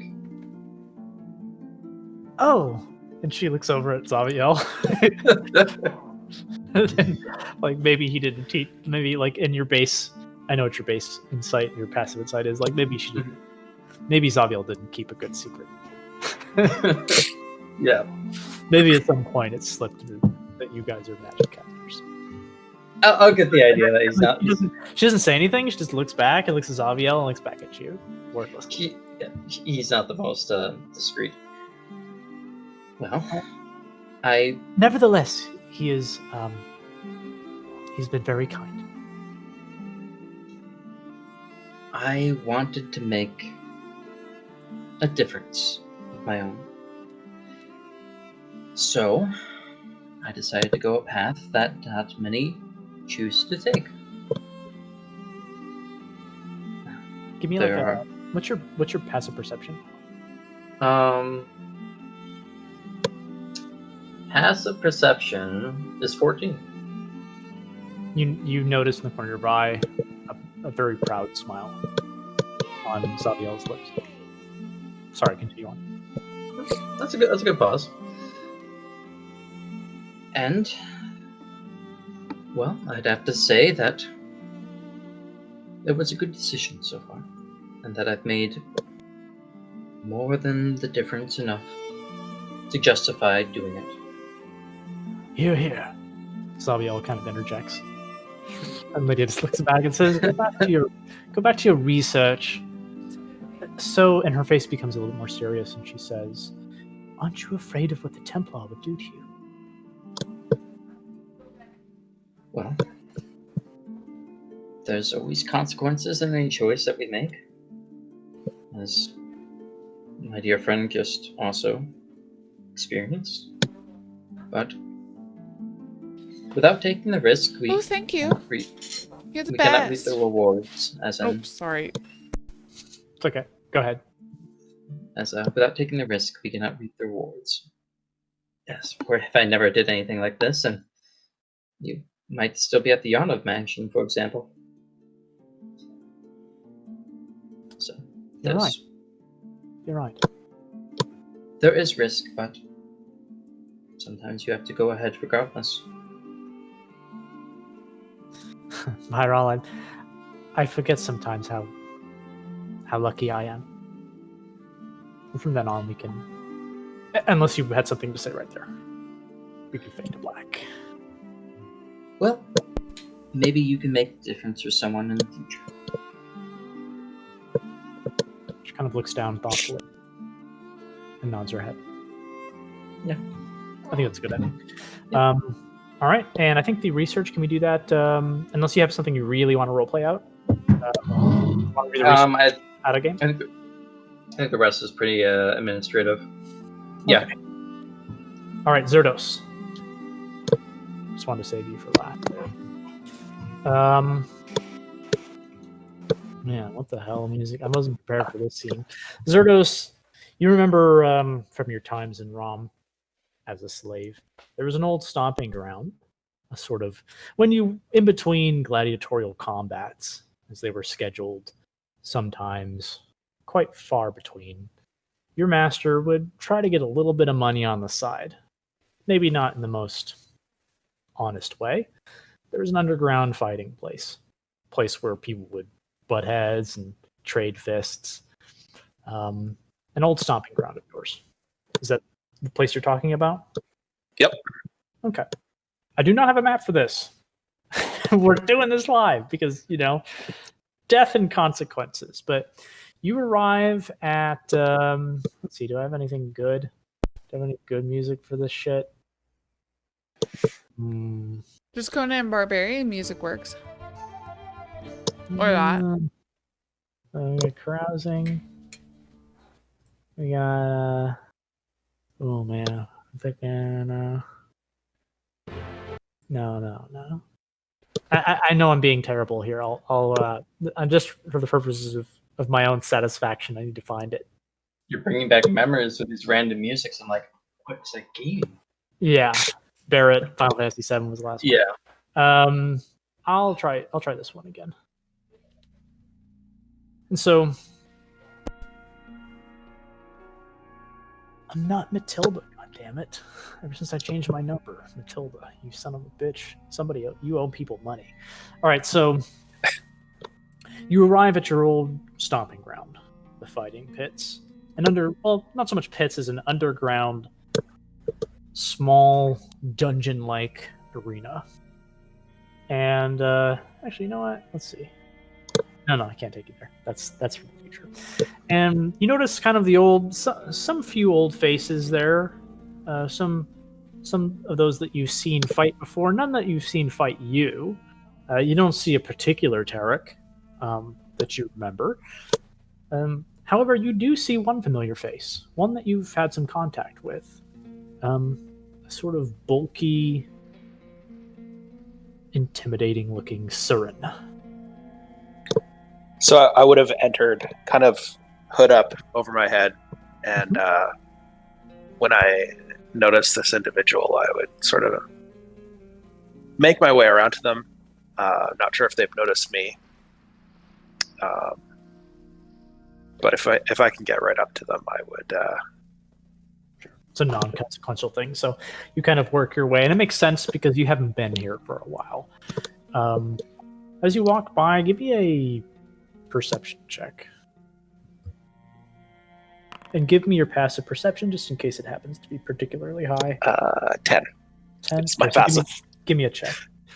So you look by, and you notice that you are getting a couple looks just from the hood, just from the facial part of the hood alone. Like maybe you're being briefly recognized from a very tiny minority of this place.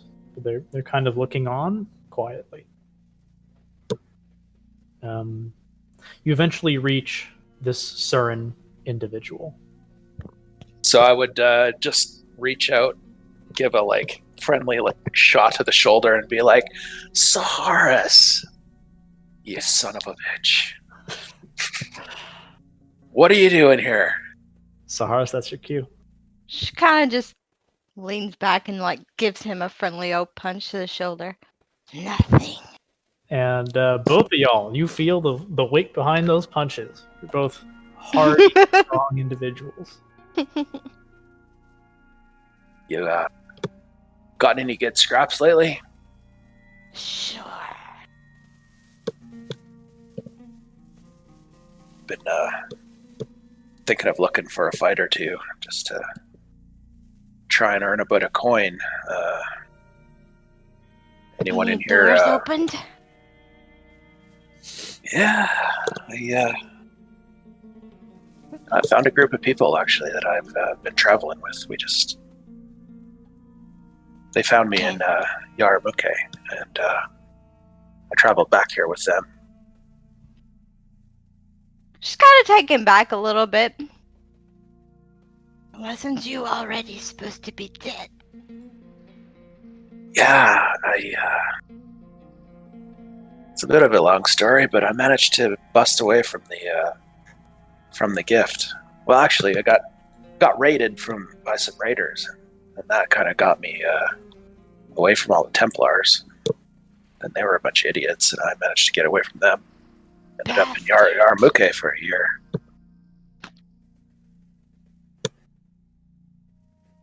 But yeah, I found this little crew of people, and yeah, I've been traveling with them for a bit. Sadly, do you trust them? I do. I've seen them stick together through some tough times.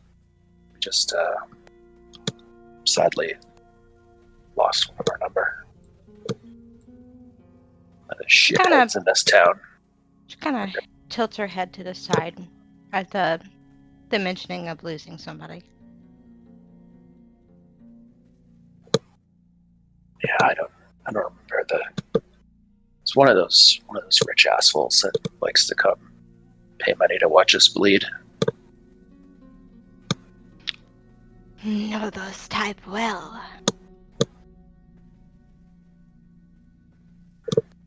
We got in a bit over our head. Luckily, most of us made it out of there. Sadly, one of us didn't.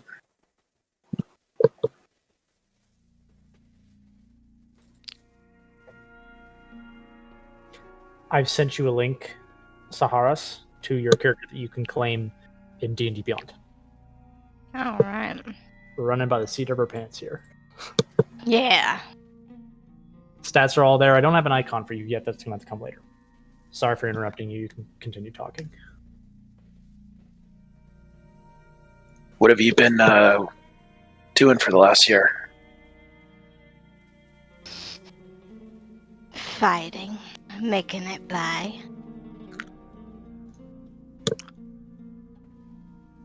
How's that working out for you? I see you're still in this shithole. She kind of flexes a bit. It's doing pretty good. I'll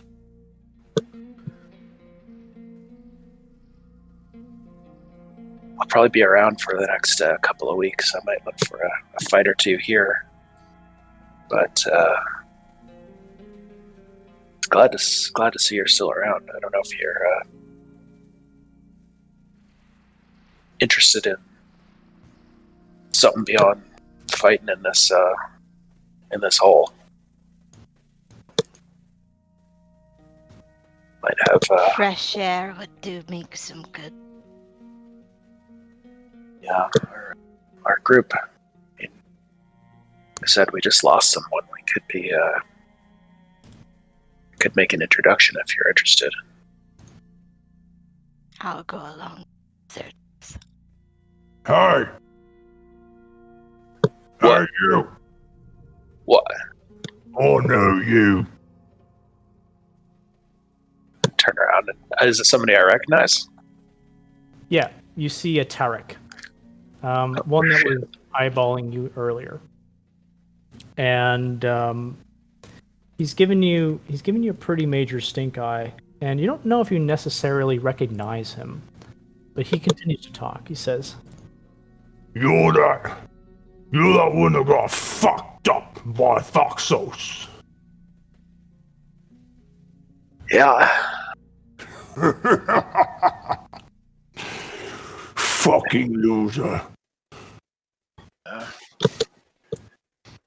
You talk a lot of shit.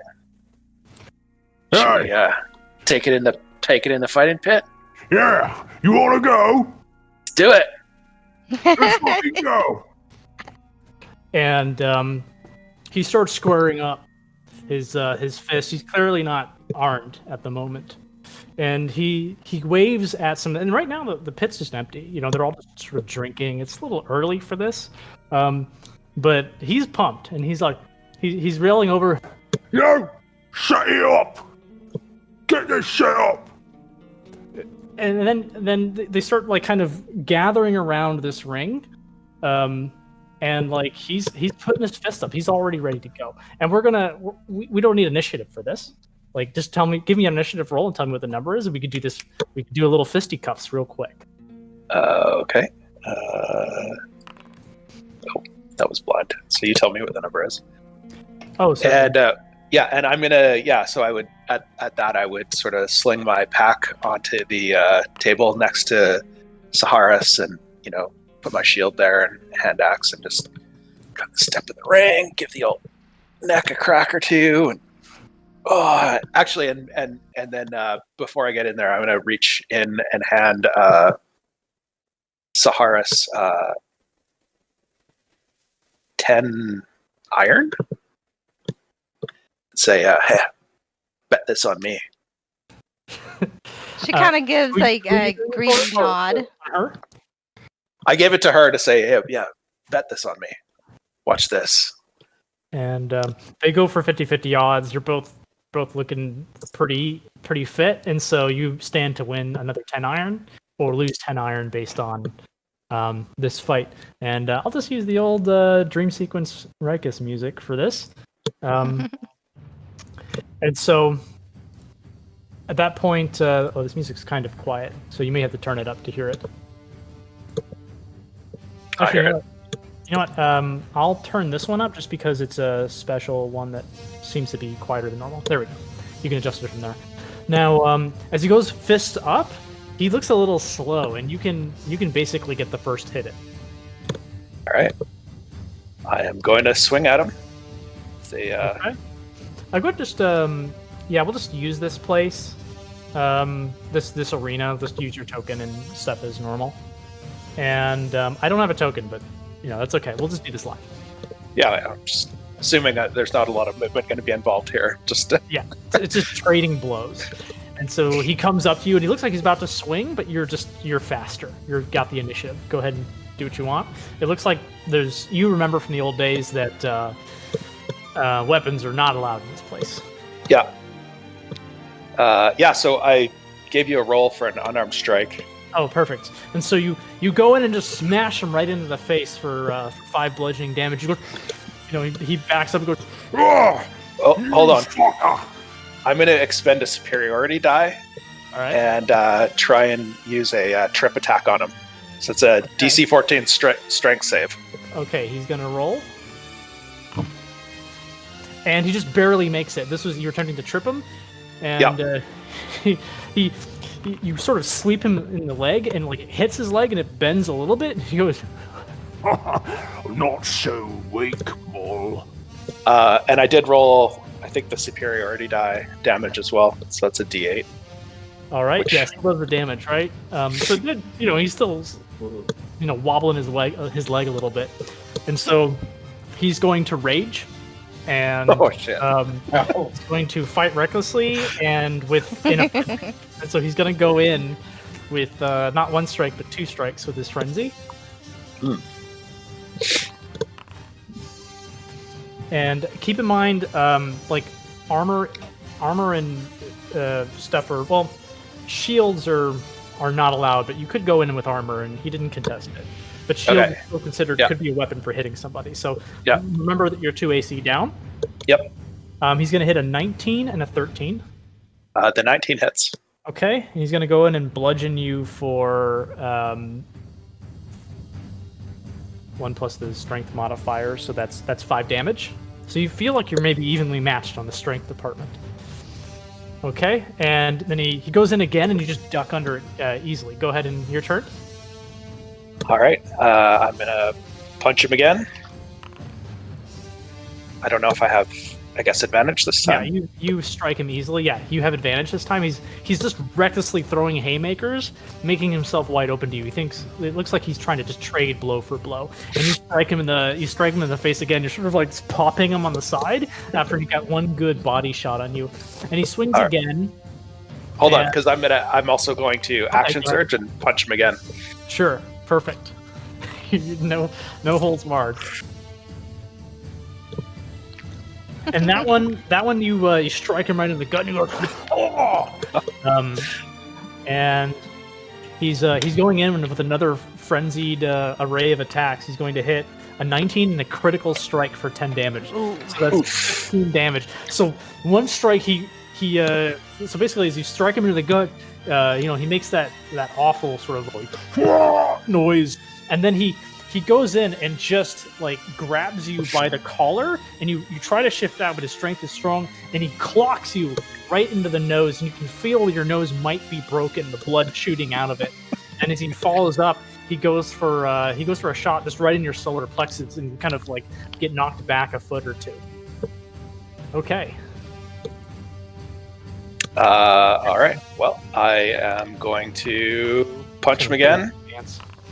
All right, you critically strike him, and so as you recover from it, like what kind of hammer blow do you give to him? What do you? So I think first I would just kind of reach over and like crack my nose into place. Perfect. And then I would just jab. Like, like it's the sight of blood. I'd go for like the jab, but like the hockey fight jab, and I'm going to try and grab his shoulder and follow up with like a bop to the face. You smash him in the face, and at this point you see his eyes going a little like dazed. And he's still standing. I'm going to try and trip attack him again as well. Okay. See if I can like roll, punch him and roll. That's right. Yeah, it's a strength check. So he's a strong boy. He's not falling for it literally. Okay, but here's the superiority dice damage at least. Yes. And so you strike him. This time you strike him so hard in the back of his knee that you think you might have like popped the patella out of place, and you can see he's like putting most of the weight in his right leg instead of the left that you hit in, and he seems to be grinning it and bearing it and saying like, "Oh, you're not so weak, are you? You're not strong enough." And at that point, he's going to come in with another couple attacks. He's going to hit a 23 and a 22, still going reckless here. And he's gonna deliver 10 points of HP damage bludgeoning to you, but he's looking wobbly at this point. Go ahead and follow up. All right, I'm punching him back. Oh yes, that definitely hits. And so, how do you want to finish him? I think I would just give him like a quick bop to the forehead, and he's kind of dazed, and then I turn around and just like kind of work the crowd a little bit. Yeah. And then I just like give him a shove so that he falls over. And it's knocked down. As you jab him one last time in the face, already knowing that he's barely there, just kind of trading these haymakers on you, you see him just kind of like looking a little funny. At that point, you just shove him over, and he just knocks out. And the crowd cheers. And when he's down, I'm going to walk over to him and offer him an arm to like get back up. And kind of like shake him awake and like. Give me a persuasion. Because persuasion. He didn't come off he came off a little mean-spirited. And as you do so, like, his eyes start to refocus as you kind of slap his face or shake his shoulders a little bit. And he looks up at you, and at first, there's this, like, grimace of like, hatred. And he grits his teeth and wordlessly grasps your arm almost a little too tight and pulls himself up with it. At that point, he doesn't say anything. He just kind of walks off, like brushing the blood out of his face. And the crowd, however, is booming. They loved the show, and you see like even a couple bits were thrown at your feet and like a display of like you earned it, and like bits are kind of pricey here in this underground place where they're definitely not noble folk. Saharas, you obtain you now have 20 iron instead of 10. Good show. Aaron, I sent you a DM. Excellent. Yeah, I don't know how to fix that because I don't know what you mean by that. So it should be available. Oh, well, there's one thing I can do about that. I'll go ahead and give it a try. Go ahead and talk amongst yourselves while I fix that. Yeah, I would walk back to Saharas and say, I guess I still got it. Should we have Not too shabby. A little thirsty after a fight? Yeah. Have a good beverage in this place? Try now, Lexi. Okay. That was my fault. I didn't unassign it. As you kind of walk over to her, Zerdos, you get like a couple slaps on the back from just random strangers. The place is made up of mostly like Mol, Tarek. She's the only Surin in there, and perhaps there's a couple humans or a dwarf in there as well. Did you get it? Gets the blood pumping. Yes, I got it. And so he comes up to you and says he thinks he's still got it. And Saharas would say, not too shabby. Kind of wiggle his nose around, trying to figure out how bad off it is. More you know what? You think if you snapped it back in place, a good day of rest, and it'll be mostly in the right shape. Yeah. Saharas can help you. Hey, yeah, I think I got it. It's all right. It's all right. Well, good at mending wounds. I'm gonna grab an ale and get a little refreshed here. I'm assuming there's like somewhere to buy a beer in this fighting pit. There's a Tarek that's sort of in the corner in this makeshift sort of bar area. It's really nothing more than like slabs of stone that have been placed around him, and what looks like a bunch of dirty glasses that have been used and reused by like members of this place. And he sees you coming, and it's got like a little bit of ale in there. He just like does this where he just spills some of it out and pours more in there. Or he goes, Nicely done. Have a drink on me. Thank you. I will. And yeah, in general, like the tenseness of the place has been a bit alleviated. And you remember in the past, it always has been kind of in the earlier mornings. People are grumpy, taking their drinks when they can, until some people start agreeing to, well, give a show to others. I'm gonna ask the bartender is a Tarek, you said? Yeah. I'm gonna ask him. Have you seen Thaxos fighting in here? Thaxos? No, he thinks he's too good for us now. Yeah. Sounds about right. Only fights in the arena. I guess I'll find him there someday. I think you could give him a good show. But, whether or not you can beat him, I still put money on him. See about that. And I don't know if you wanted to roleplay between yourself and Saharas more. Is this something you wanted to do? I would like to just open up the opportunity to introduce Saharas to everyone else. So she kind of just nods. You wanna meet my friends? Might be I could go for that. They're a good group. And maybe with that, I would offer to bring them back there to the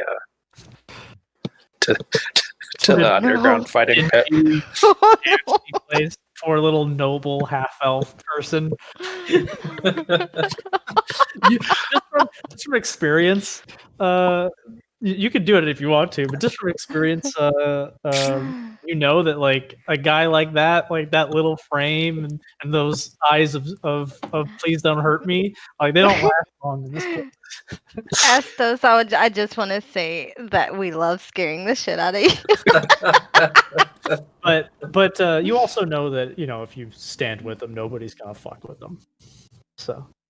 And Yeah. so, is that party okay with that? Can we transition to like he comes by and says like, "Hey, come by this place, like check this Surin out. Like she's an old friend of mine." Is that something you do?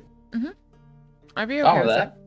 I'm fine with a fast transition. So the party kind of comes into this seedy little area, and you guys realize that Xernos is in some interesting circles here. You go in and see all the kind of nasty-looking Tarek.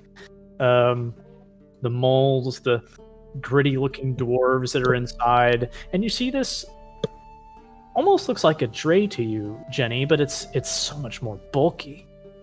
It's this massive Surin, and you may not necessarily know what a Surin is from where you're from because they're far northern creatures. But boy, is this Surin a real beefcake?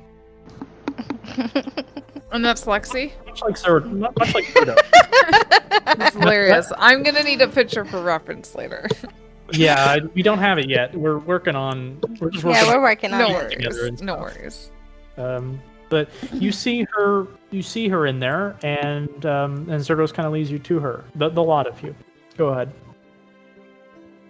Saharis, this is the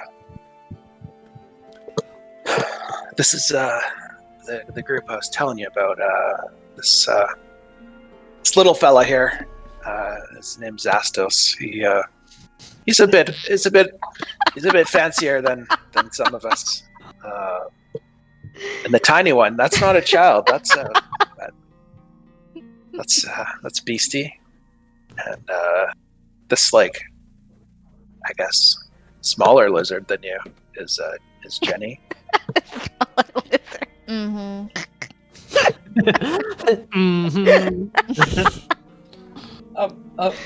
Wow. You're like 3 times the size of me. Like Zerdo says. I'll nervously extend my hand. I'm Astos.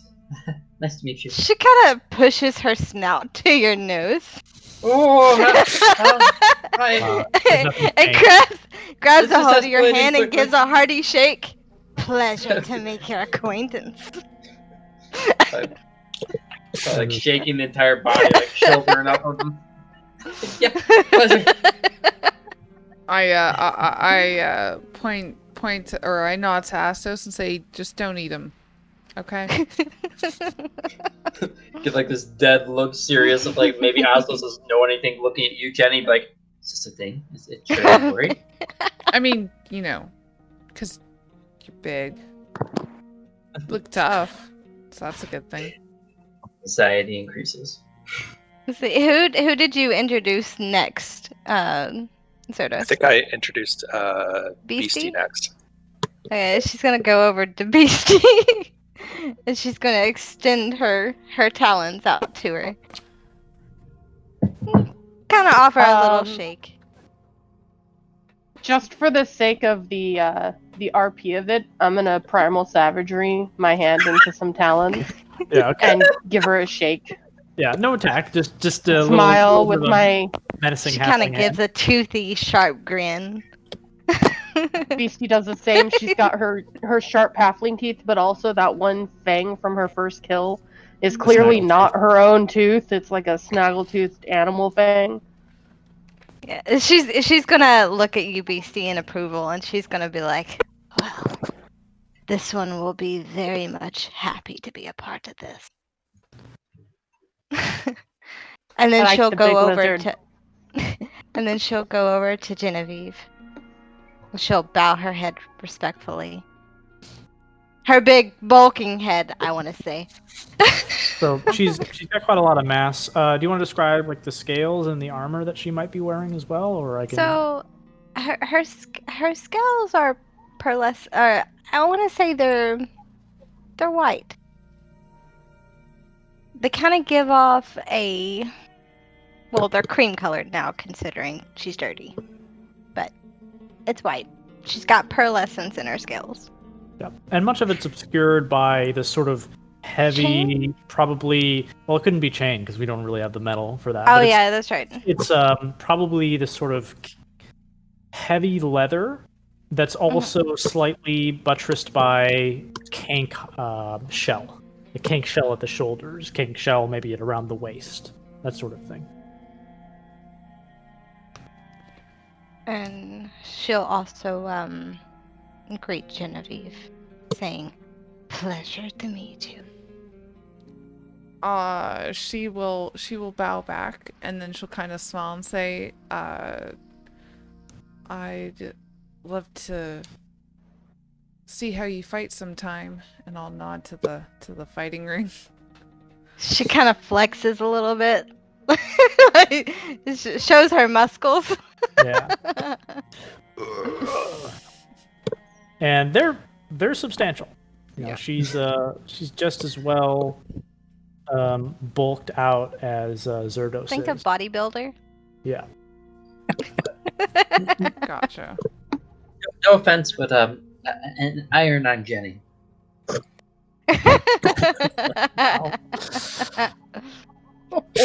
we're doing this now, I might have to postpone that.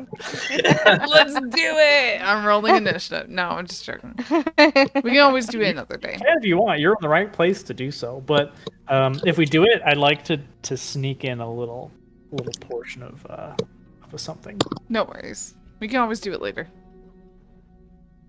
Oh yeah, it's always here in ROM.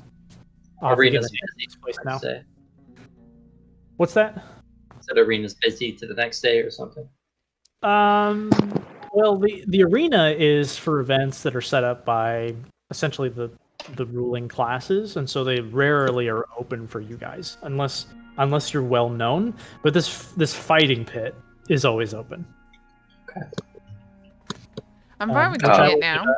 Somebody give me like a DM note, maybe in Foundry. It's the best place to think of a name for this place, so that we can get this into the lore.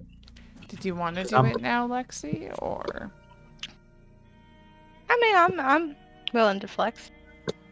Yeah. And I would, I guess on introducing Saharas, I would just say, yeah, she throws a mean punch. She's knocked me down. I've knocked her down. It's, it's what we do here. But I would also realize that Jenny might not know the rules, and she would say, she probably would put up a finger and say, "Wait, you have to punch people? You can't use your weapons?"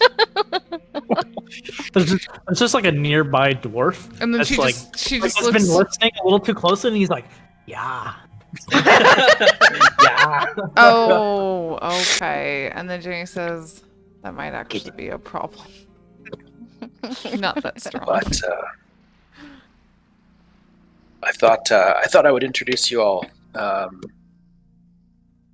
know we recently lost a companion, but if we're looking for someone else to travel with us, I think Saharas is interested in something that's maybe a little less dingy and smoky than this fighting pit. I'd be willing to open doorways for you guys. Loudly or quietly, doesn't matter to me. I can open doors myself, but I appreciate the offer.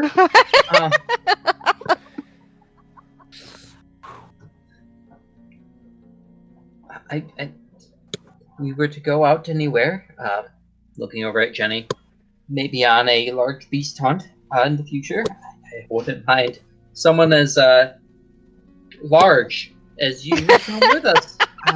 Thank you for reminding me. I need to buy a net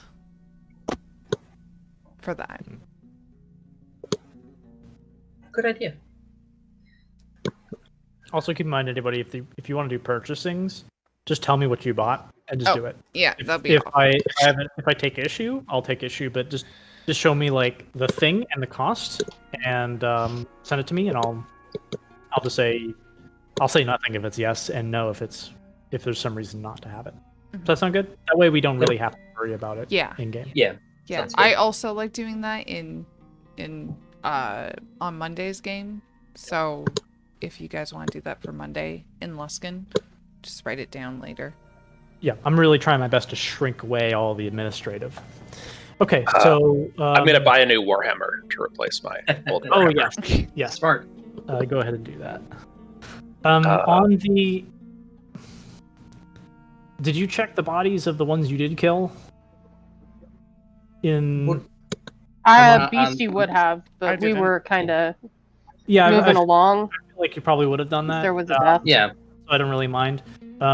Across, among them was probably about, I want to say, there's 8 of them? About 25 iron.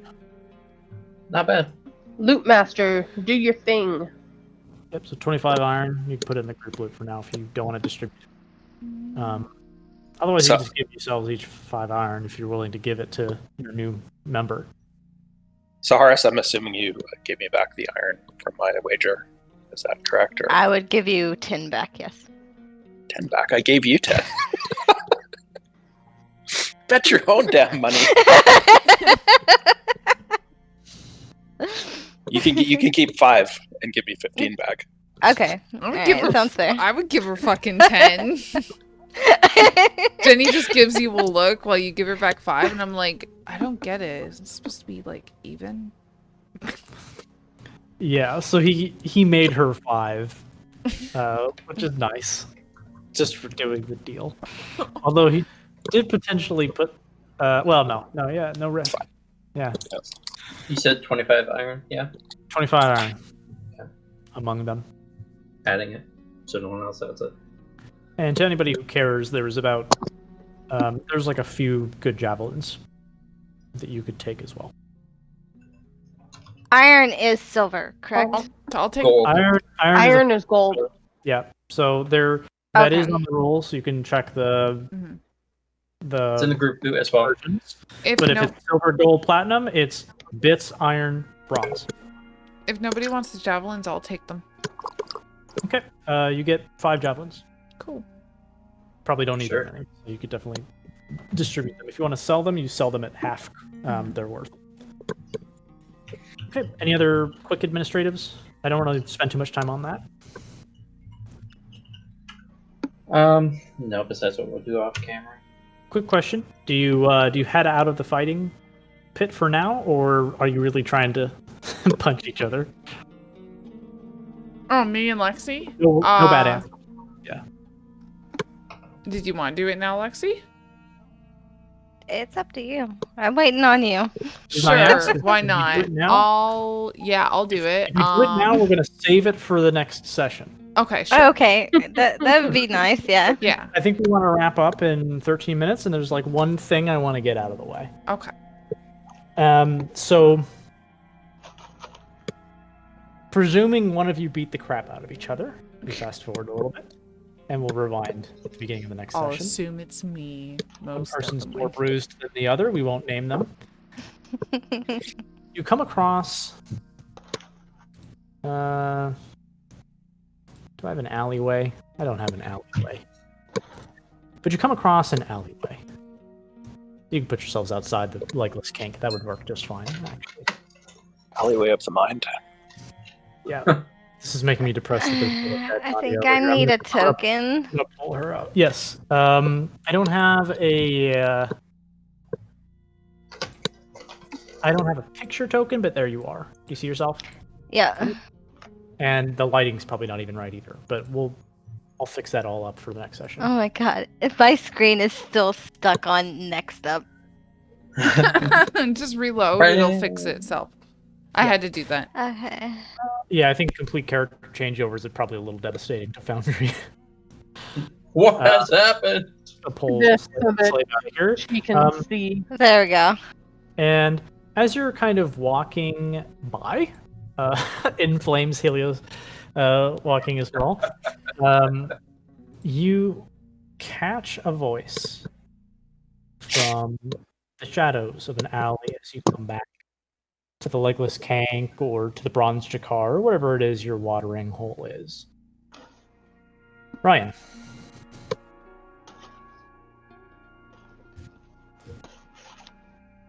Come into the alley to your left. Bring your friends if you desire. I have a deal. And all of you hear this in your heads, rather than, like, in your own minds, rather than through your ears. Fuck was that? Did you guys hear that? Is there an alley to our left? Sure. Sure.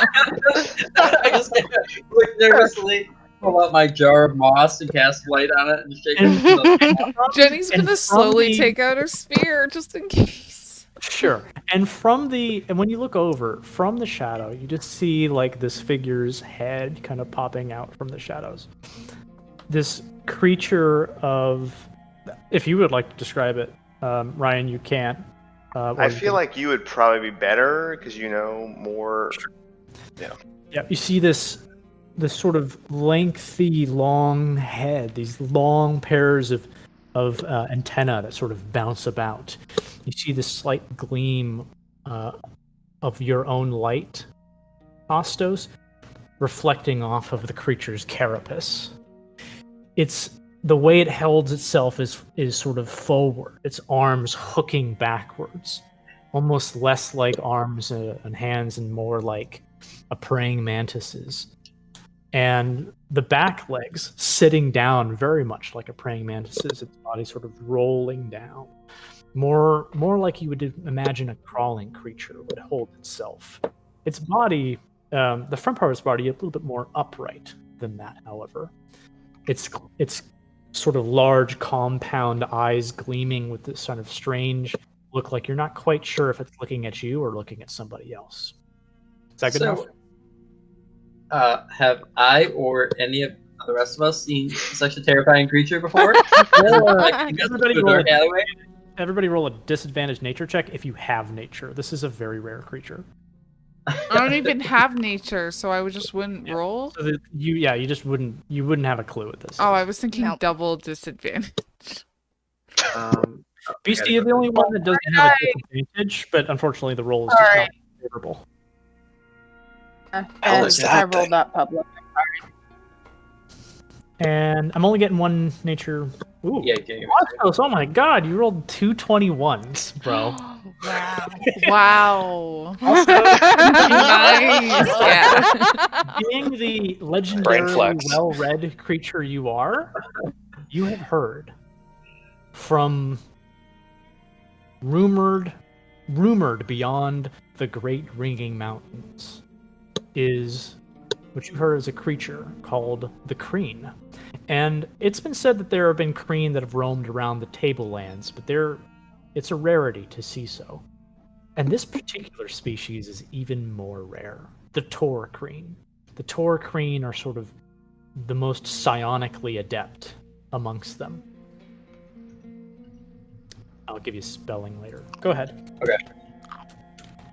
Oh, well, they're gesturing towards the alleyway, and they're smart, so maybe he does have a deal. What kind of deal do you have? It's like kind of like I'm kind of like backing up a bit and holding the jar further out, so you're kind of like talking to the jar more opposed to me. It's some type of shield between you and me. Again, if you're not like coming into the alleyway, I'll say, Come into the alley to your left. Bring your friends if you desire. I have a deal to make with you. Astos, do you know what this thing is? They're what I think they are. They're pretty rare. They're green. I know that they can speak and that they're smart, but they're rare. Do you know if it's gonna eat us or something? I'm interested. Do you want to say I'm hi just gonna to walk it? into the alley. There's 5 of us. Follow Beastie. It's not going to eat us. Yeah, I'll follow Beastie. We might eat it. We'll probably be fine. Probably. Maybe Jenny will just snap and stab him. You know, it'll be one of those days. So Pellegrinus, that might Sorry, be Ryan. impressive to you. That may or may not be impressive to you that he even knows what you are. It's like, oh, well done. You know, it makes you think, maybe there's other intelligent forms out here. Yeah, Well, I'm closing the window, but I'm listening. That's in the alleyway as well. The rest of everybody else. Okay, so everybody goes in the alleyway. Is that Yeah. okay? So they come in with you, Pellegrinus. Is that how to sell it? Is that how to say it? Yeah, 100%. Yep. Yeah. San So, Pellegrinos? real quick, in like a 5 to 10 foot radius, can I talk to everybody telepathically? Oh yeah. In fact, I think you can do within a 30-foot radius. Okay, Is what sounds I'm good. going off of. I think if you want to talk to somebody individually, like to yell, it might be like a 60 range for an individual. Yeah, I but mean, I took the message cantrip just so I could do that individual thing, so it wouldn't be too crazy. Sure. Yeah. But yeah, for sure. So, I'm glad to see you all came. More intelligent, some of you. and I will nod my head as I'm kind of like rubbing my forelegs together Aw, as you guys no. get closer. You guys hear it's like a very heavy, like this nasty clacking noise. Yeah, some of you, kind of motioning my head and arms towards this guy holding this jar. Some of you more than others, but I have a deal. I have these clicking like things all of you like to spend on things, And I'll kind of reach and grab this little satchel, and kind of open it a little bit towards you really fast, and you can see there's like some blood-covered iron on the satchel. And And give, by the way, give me a perception check, guys. Anybody can do this. Very sus. Pellegrinus does not. Seems so above board so far. I love it. Anybody who makes a 15. Now it's that would be BC. That would be Jenny. That would be Why am I Ostos. rolling twice all the time? I'm sorry about that. It's okay. The two of you notice that it's a fairly hefty amount of iron. You guessed about around 50 or so.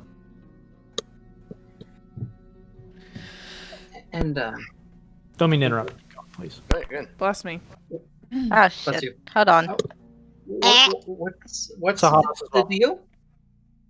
I would like you to get an item for me, a small instrument that my kind enjoys so much. Just grab it and take it with you on your journey.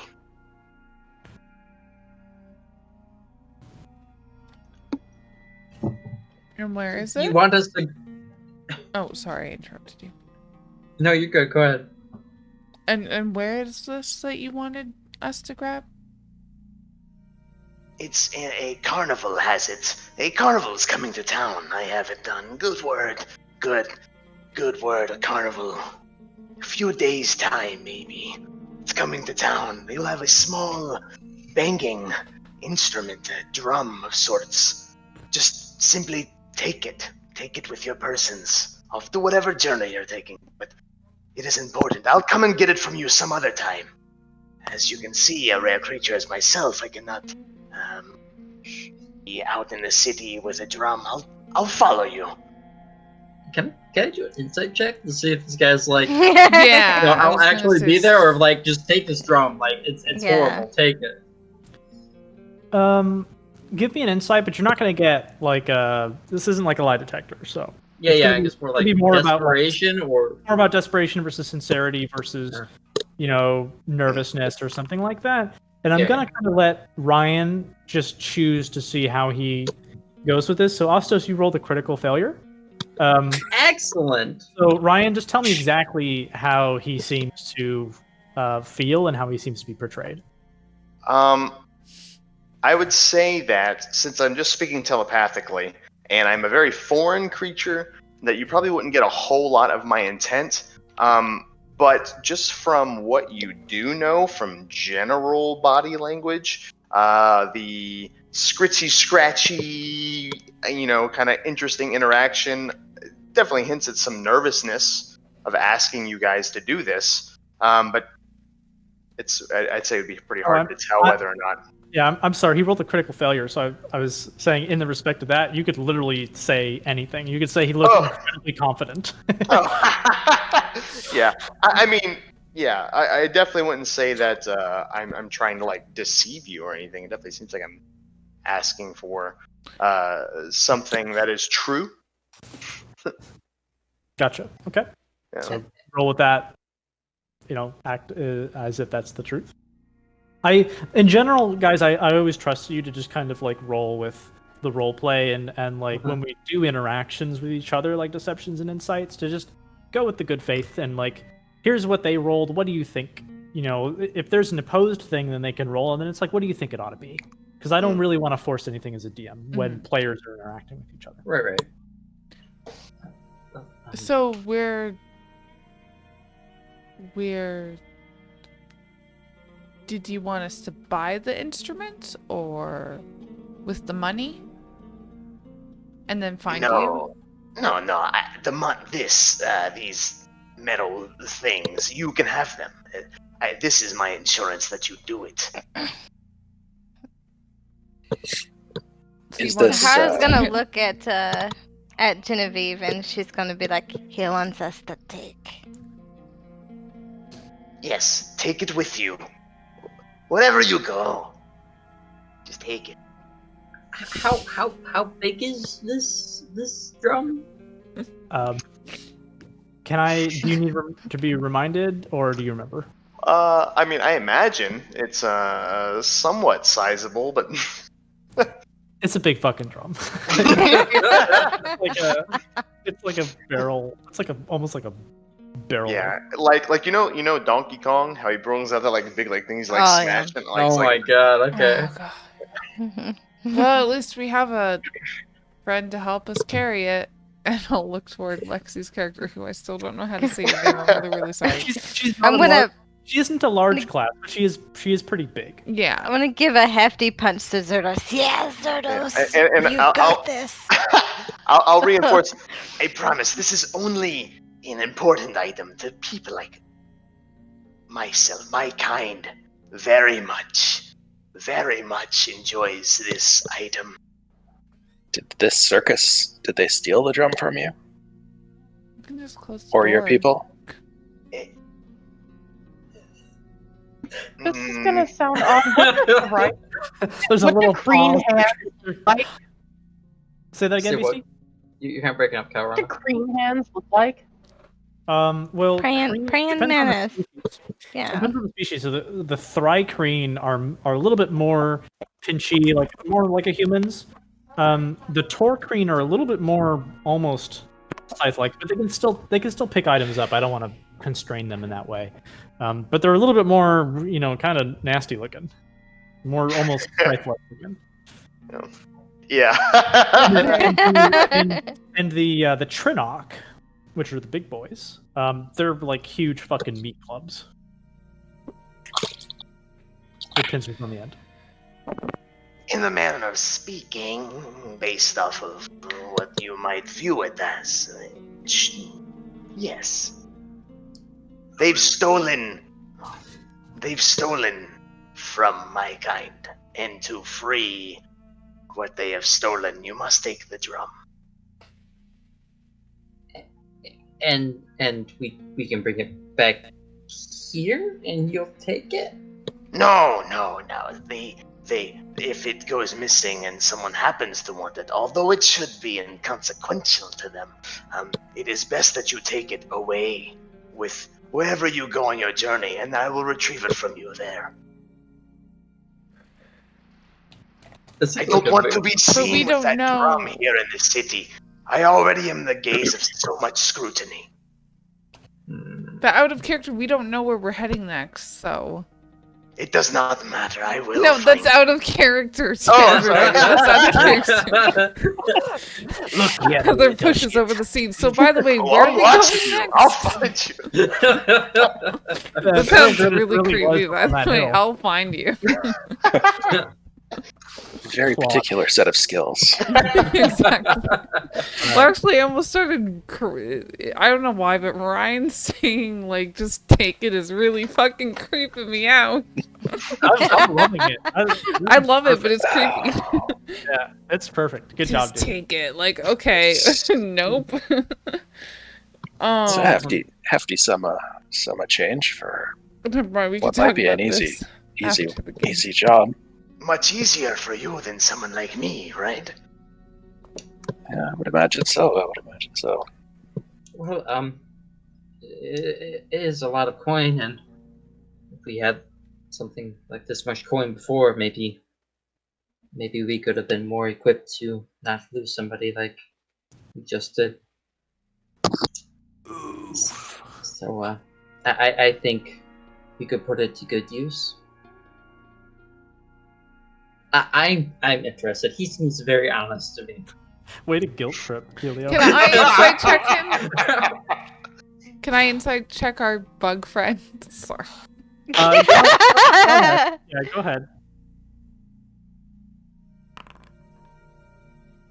So she got a 6. So tell her whatever you feel is appropriate for a 6 roll. I'd say with her terrible insight and my amazing skill to just talk inside of your head, you feel like I probably really want the drum, right? My motives aren't quite clear, but I really want the drum, and I am definitely planning on getting it from you after you take it and giving you this money. Plus, Jenny There's probably no does. deception in that point. No deception in giving the money, you getting the drum that he wants, and him taking from the drum from you. Seems to be no deception there. Yeah. Saharis is gonna... Go ahead. I'm sorry. Oh, no, go ahead. Saharis will lean in to Zerdos, and she will say, Big Bug seems...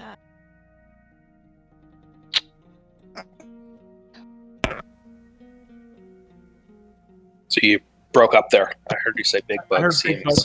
Yeah. Big Bug seems... She'd say... You're still lagging. Yeah. She's not...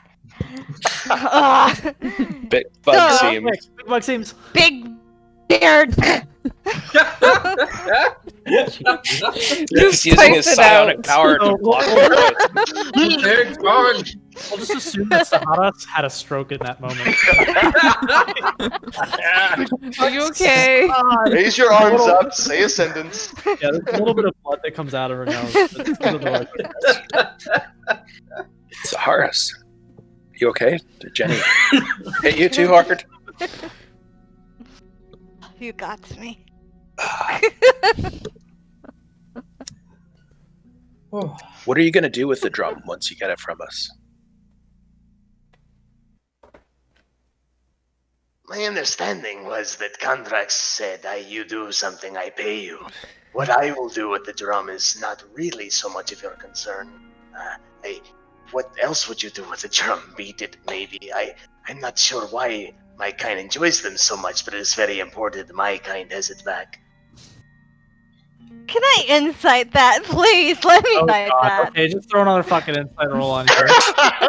And this is why I use passive insight in my game. You're the last one, okay? You know, our sheets do have passive insight that you can use. Yeah, you fail it. Oh, fuck. So this one, I don't know. Maybe you have to contest it. Go ahead and give me a deception roll. If you think it's deception. If you don't think it's deception, I don't think it's deception for sure. Okay. Then basically, Saharas, you think like you're not sure why. Maybe he's not providing some information that you want, which is obviously not answering.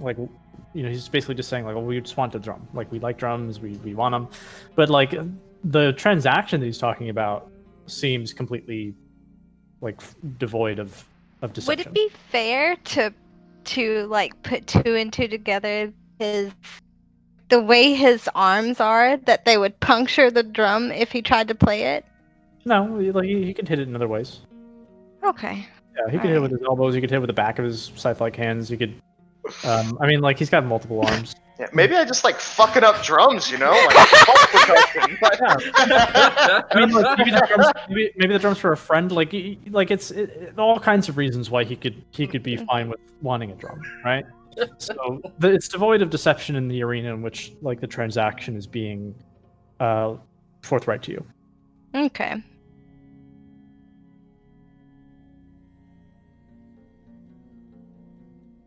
Okay.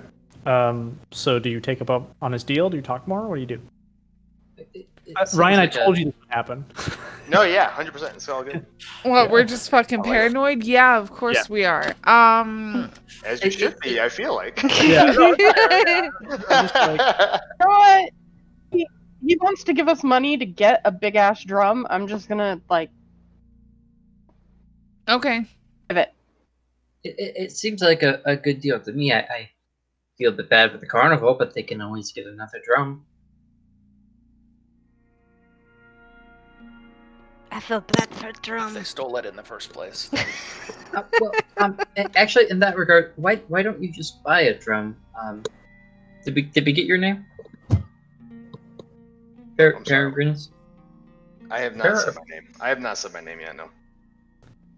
What? Actually, why don't you buy your own drum? I'm sorry. How do we address you? I'll start just scraping my arms together again, and my head will like cock, kind of. Peregrinus sounds good to me. But how many drums have you seen for sale in this town? DM, since I'm in the coins district, have I seen DM? drums? Yeah, they're around. Maybe this is a special drum. You don't know, but they're around. I've seen a decent amount, actually. I could go. I can assure you, you've not seen a drum like this. Is it under special guard or anything? It belongs to the carnival currently because they have taken out of ignorance. It is important to take it back. How will we know it's the right drum? You will know it's the right drum. It is roughly the size of your chest. You Looking at this massive creature.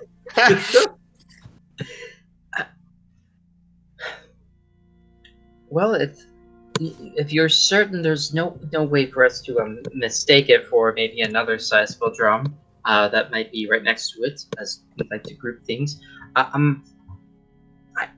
I still don't see a reason why not.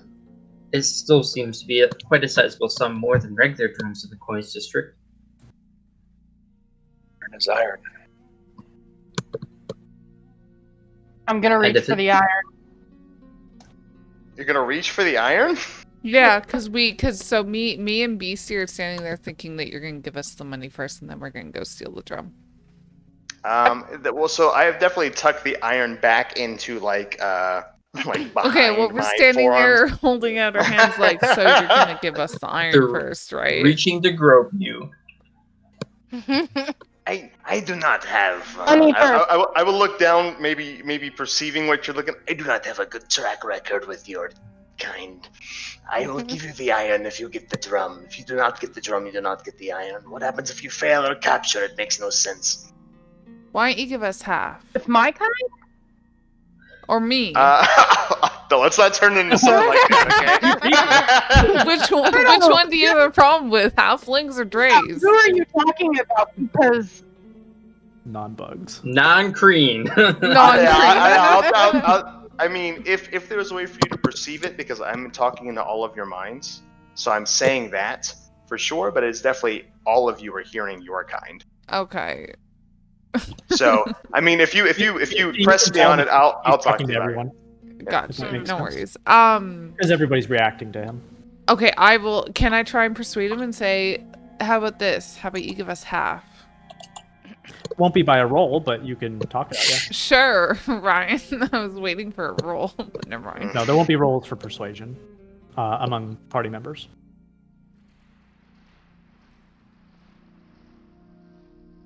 And how do you imagine you will give me half of the results?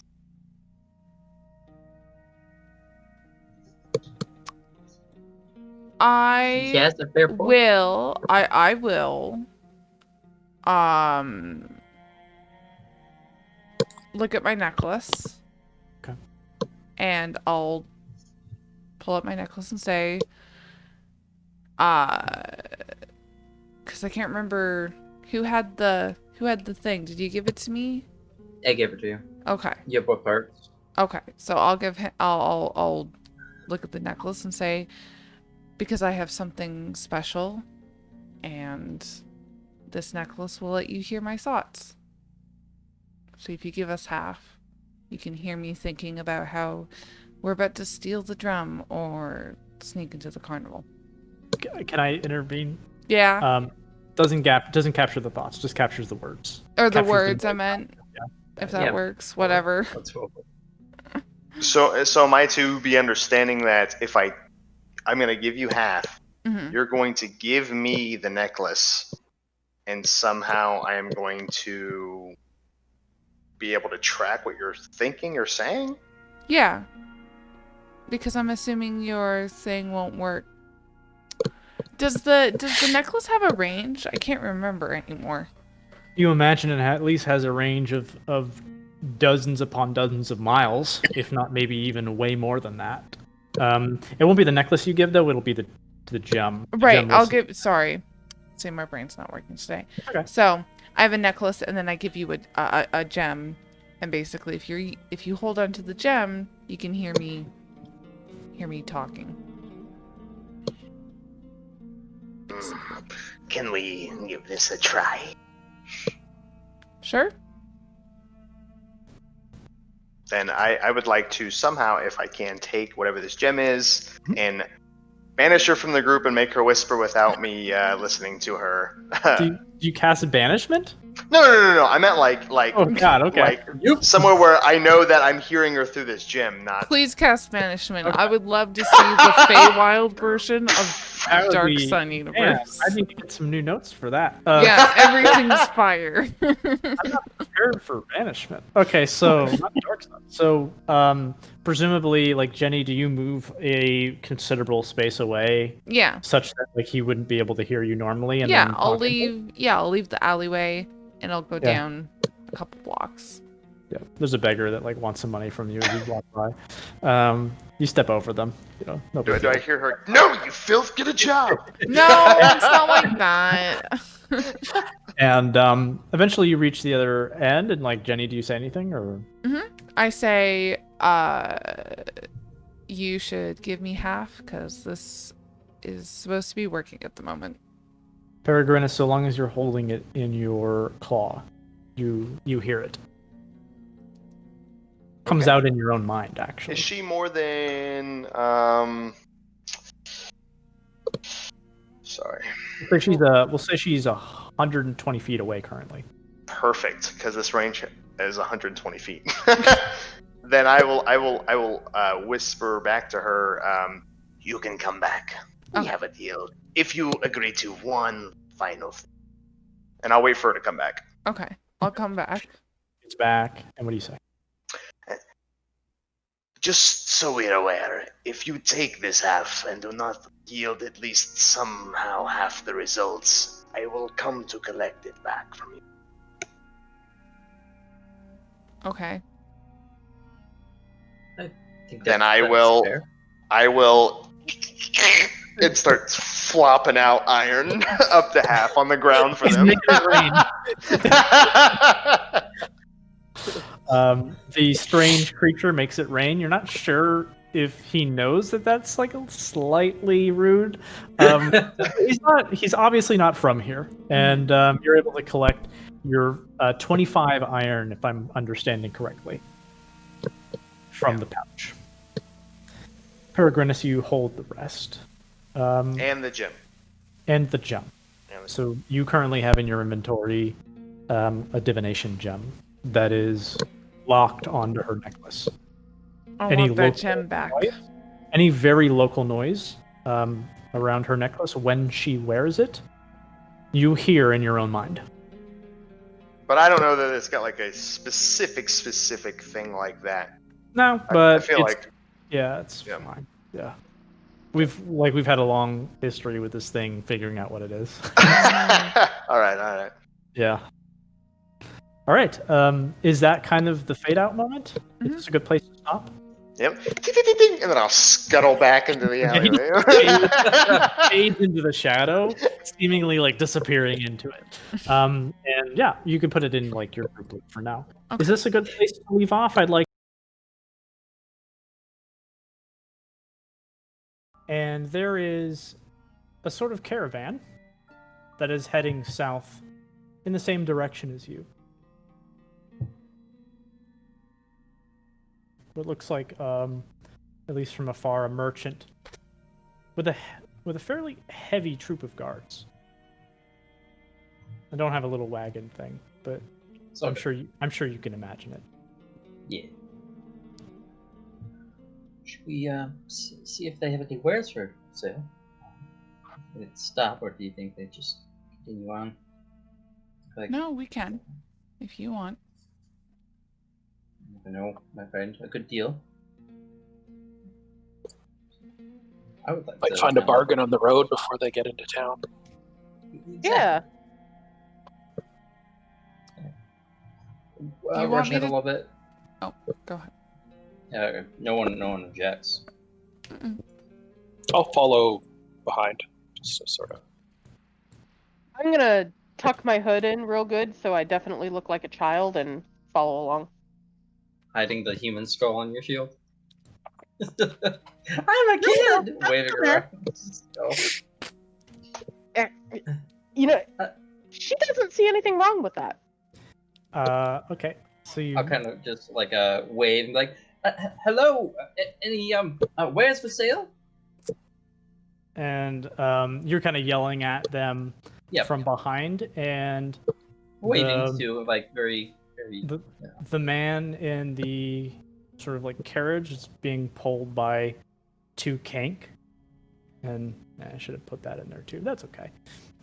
Turns over, and you hear like from a distance like oh. And it stops for a moment, and he just sort of like pulls himself and goes, hello, travelers. Well, come. Okay.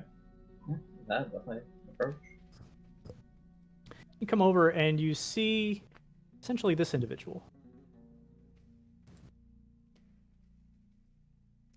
Okay. He's dressed well. He's fairly tough looking for a merchant. Does he And, appear to be a what race? Take a look at him, and he looks similar to Zerdos.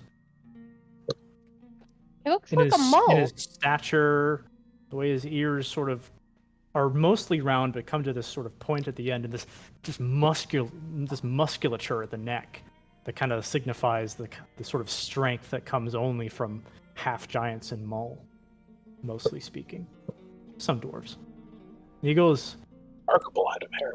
He goes, hello, travelers. Where do you come from? Well, we're actually from Ram. We were on a trip out to the wastes of it. Was curious if you had any wares. It seems you're heading there already. He just almost interrupts you and goes, I am Dmitry Yanev. Of course you have heard of me. Oh. Have we? Can't say it. Dimitri. There's two people who said they can't say they have, so he's going to respond, unless you have something quick to say. Yana. So is he like the son or father of Grigori? Is his son? Or okay. Well, no, you don't know. That you just recognize the Yana family. But I'm going to respond to Zerdos and Jenny. He goes, no! You will kill me. House Yanev is famous, his son is hot. Yes, I've most certainly heard of the Yana family. Our sincerest pleasure in being able to meet someone as famous as you. Ah, yes. That's my friend. So, What do you want? To Does it trade? look like there's any goods here? Or It's all kind of covered. There's a small, just like line, like a sliver of the tarp open, where you can kind of try to peer through, give you a perception. Yep. But it's hard to see. It's all covered. Is that the perception just now? Nice. Yeah, I'll change it. Yeah. I always forget to change that over. I could try to distract him. It And be looks- like, seen anything interesting on your travels? We It already looks rolled. it looks empty. Always, if you had any wares, we're seeing what's on the roads. Particularly if someone of your stature had something, it would most likely be very worthwhile of anyone's time. Yes. No, my friend. Nothing to sell.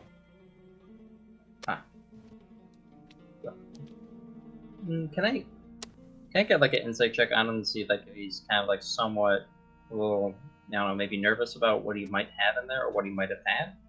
Sure, give me an insight check. Just trying to read the demeanor a little bit.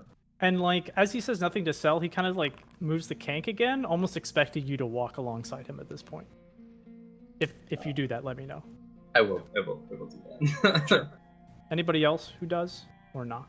Yeah, I am. I'm gonna come up on the Okay. like back end. Just gonna move him over here Yeah. so that you're all alongside him as you continue to walk and talk. Yeah, I'm also at And- the back end, kind of eyeing the back of it.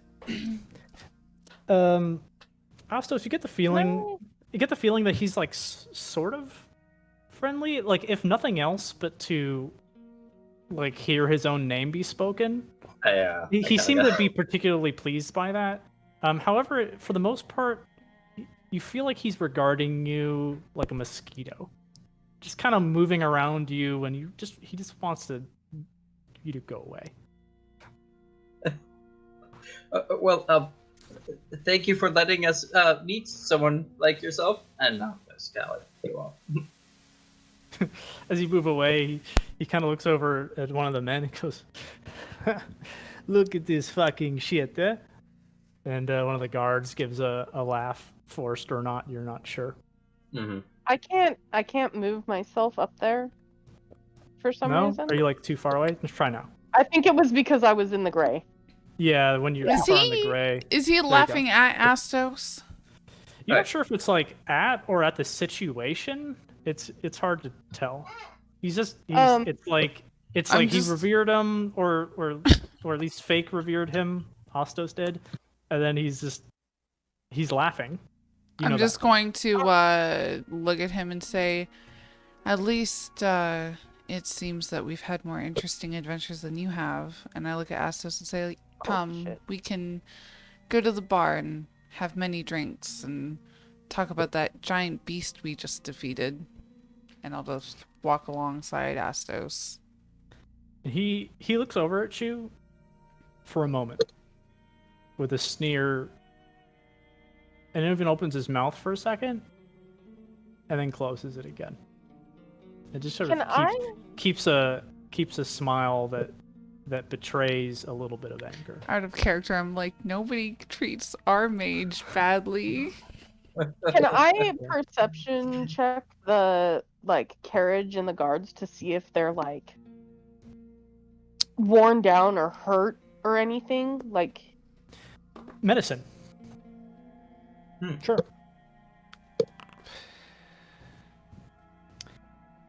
You know, they're all heavily garbed up. You don't see any wounds apparent on skin or bruised faces or that sort of thing necessarily. Okay, at least not from the glance that you're able to as they continue to keep moving along.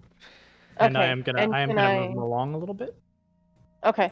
If that's I'm kind of keeping up behind them. I'm just moving the whole bit. troop, and then like you can kind of place yourselves differently if you have that plan. Yeah, I'm not trying to keep up with them anymore. That's fine. Myself. Can I check the wagon and see if I can see inside it? And Sure, go ahead and give me a perception check. And as that's happening, he's like, "Hello, little girl. Are you lost?"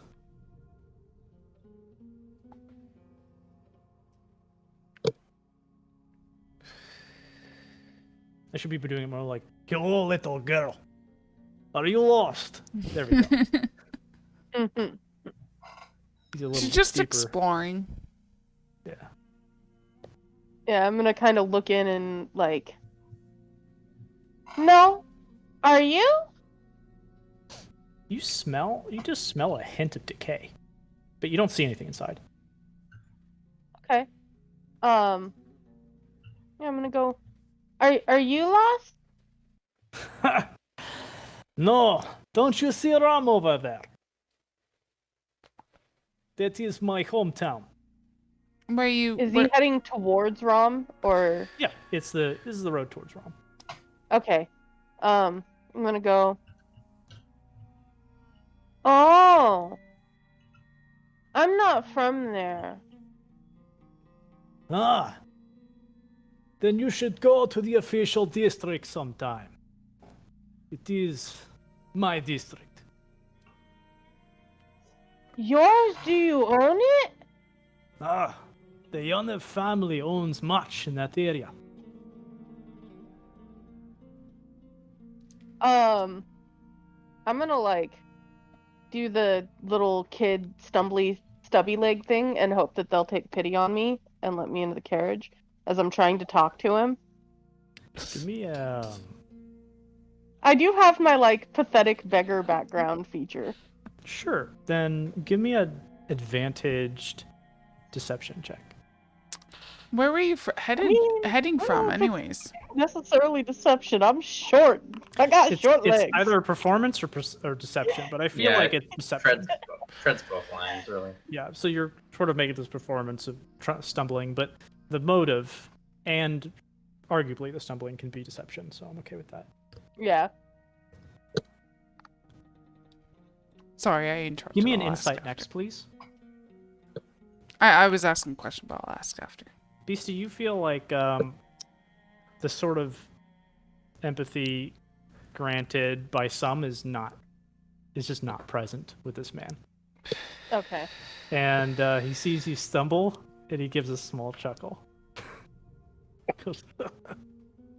Watch where you're going, girl. You're likely to get trampled.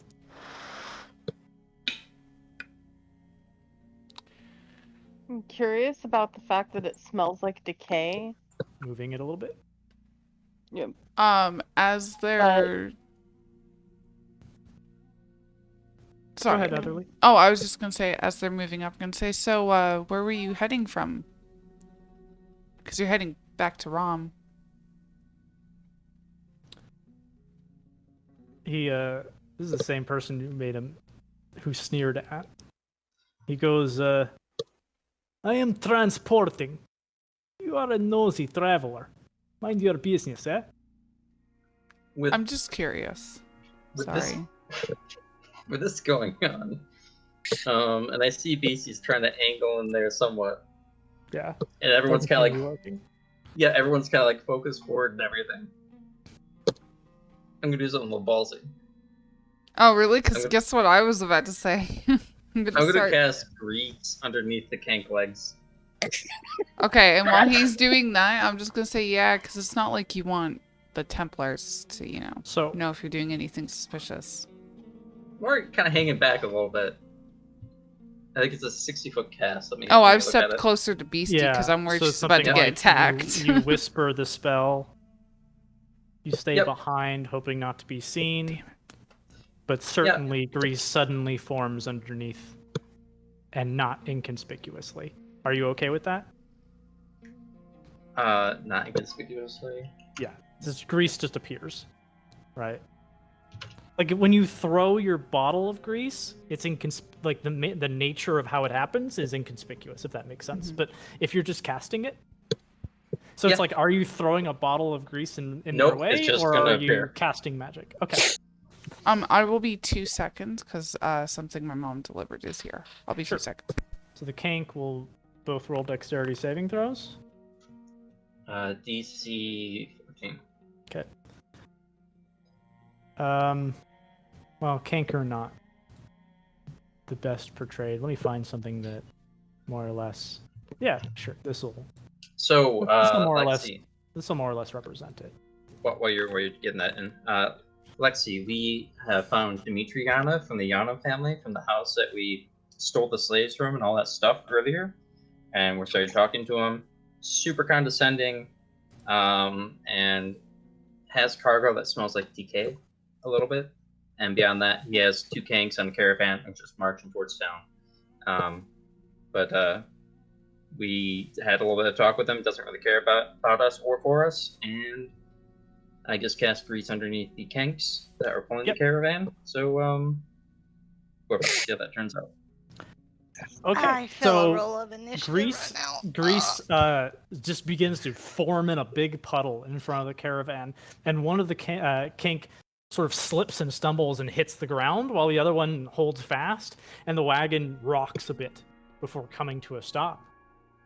And you hear Dimitri go, "Ayo, what is this shit?" As soon as that happens, I mean, there's gonna be time in between anyways, but I'm gonna drop concentration on it, so it just kind of like appears on its own.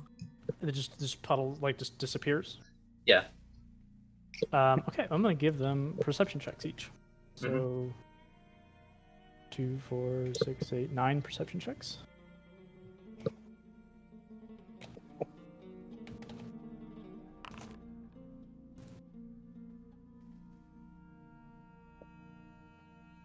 Okay. And 2 of the guards. So one of the guards goes, "So there was grease underneath the wheels," and another one goes, "Yes, I saw it." And Dimitri kind of drops out and steps out and goes, "Ah, you clumsy fucks! There's no grease here." My accent slipped. My accent slipped. "There's no grease here." Sorry. Did we die? And you see him just backhand one of the guards. And he like recoils and says, "Get it back and running, huh? No time to waste." I'm gonna go, "Maybe it slipped in its poop." He looks at you, and for the first time, he just smiles a little bit and says, he says nothing. And he steps back onto his carriage, and you see he's like beginning to get agitated. It takes a few moments, but they're stopped. It'll take a few moments for them to get situated again. What's that, Lexi? Could you bring my token out on the board? Oh yeah, you having the gray thing problem? It's You're way over there. up there, yeah. You're here. You just haven't moved. So I pulled you. You're way up the top. Oh, okay. Well, while they're trying to get situated, is there a way I can like sneak a look into the carriage? Yeah, I was gonna say as well. So give me a stealth check, because he's getting irritated and it looks like he's about to explode at someone. Okay. If Nadia's coming up here, I'm going to kind of like try and meet her halfway where she is. I will kind of like put my body between the caravan and her and cast invisibility on her. They're all looking around. Like, are they? It does not look possible. Yeah, like they're a bit heightened on alert. Like some of them are tending to the caravan, others are now looking outwards, guarding the caravan, and you're in plain sight. Okay. So, and so, but she will. This is more of a. It's like if there's a sleight of hand, this is a sleight of eye. So you kind of walk and just like kind of side eye the caravan from afar, and like you can't quite see what's within, but you do get a hint of that smell that Beastie was mentioning, or if she did mention it, maybe she didn't. You're getting this as just a slight scent of decay. I'm gonna appeal to his vanity, and as he's like getting back in, I'm gonna go, "You said you're going home. Where would someone important like you be coming from? Surely you have like, what's the word? Slaves? But no, you wouldn't trust slaves with something important. I don't know, like." Give me a persuasion. Funds to do this stuff for you? Sure. Yeah, sure. Give me a persuasion. So the question is like, what are yeah, you like why? transporting? What are you transporting? Why are you doing it specifically instead of? You rolled a big oof on that one. I'm sure I did. Yeah, and so I went ahead and revealed it. No. Just here he goes. How bad is it? Ugh. Ooh. He says, the Yondev family has many slaves, yes. And he looks close to you and goes, if you don't scatter soon, perhaps you'll be one of them, huh? Does Make Nadia room. hear this? Yeah, same. He's a little low. You gotta do a perception for that. Okay. Yeah. Make a 16 or higher. I want to see what it is, so I'm gonna Y'all do just private. looking for a reason. No, I'm doing private GM, so I just want to see. Oh no, I didn't Y'all hear just anything. like, oh, I got the moral upper hand now. Now I can slaughter these people. God damn it. Nah, you don't hear it. Yeah, it's just Definitely beastie. not. No. I I'm don't. gonna just Oh, drop back as they're moving forward. okay. And like the veins of his neck are just sort of popping Yeah, while he's saying I'm- it. Like he looks Let like him he's feel like getting. He looks like he's getting like he's. I'll let him feel he's- like he he's looks like he's intimidated. broiling inside. Yeah. Okay, Teddy's in like a not caring mood, so I don't know if this counts as a deception check, but I'm gonna act like some dumb person who's like, are you like carrying fruit? Because it smells really badly, and I'm gonna pull back the curtain and look inside. So I kind of want to pretend like I have no idea what I'm looking for. Before you get there. Mm-hmm. A guard Okay. is going to put his hand on your shoulder roughly and shove you. What? I was just worried that your like Yeah. fruit was. Back off, man. And he pulls a sword. And like when two others see that, they pull swords too. I'm sorry. And Yanav almost looks pleased. He goes, "What is going on here?" Well, I'm the survival, hunting type, and I smelled something really bad, and I was worried that like maybe like, the food that you hunted or something was going bad. I was just gonna check it for you to be nice. How thoughtful of you. Sure, there is meat in here. We have it under control. Oh yeah, what kind of meat? He says, the kind I butchered myself. Now fuck off. Fine. Whatever. At this point, the caravan's righted, and he yells at them to start moving. You can continue to follow, but man, does he look like he's itching. And like the guards now have their weapons out, or at least the ones who initially pushed you are like watching you closely as they continue to move out. No We worries. could. Just let me know if you have any more interactions, or this will be the whole interaction. No, I'm just You know watching. what? Mr. Yanov. You know what? Do it, Nadia. Do it. I want to kill something today. Nadia's gonna go up to about. Oh no. Right about here. And she's gonna draw her bow. Oh god. Okay. And one of the men yells out, like, how do you draw it? Do you just pull it out? I let it rest to my side, and then I pull it and I let loose. Okay, so the second you pull it, we're rolling initiative because the guards yell out, "Killer!" And Holy shit! Okay. Fuck yeah. Let's do this. So Okay. that's probably where we'll leave off. Oh no. But we still have 20 minutes. As Yanov turns over, you see him smile, but you hear his voice in your head. It says, Oh shit! My boy. "More meat for the butchering." Oh god. My head? Yeah, in your Everyone's head? Oh Or just fuck. hers? Just her head. Oh fuck. Should we roll initiative now or wait? Now we'll do it. We'll do it next session. Okay. Can we pull back a second if we've got a little bit more time? But like we don't have time for this, but we might have time for something else. Do we? Are we okay to? I got Oh. that. I got time. Okay. Yeah. I'd like to do a little bit of story time. If that's okay. Sure.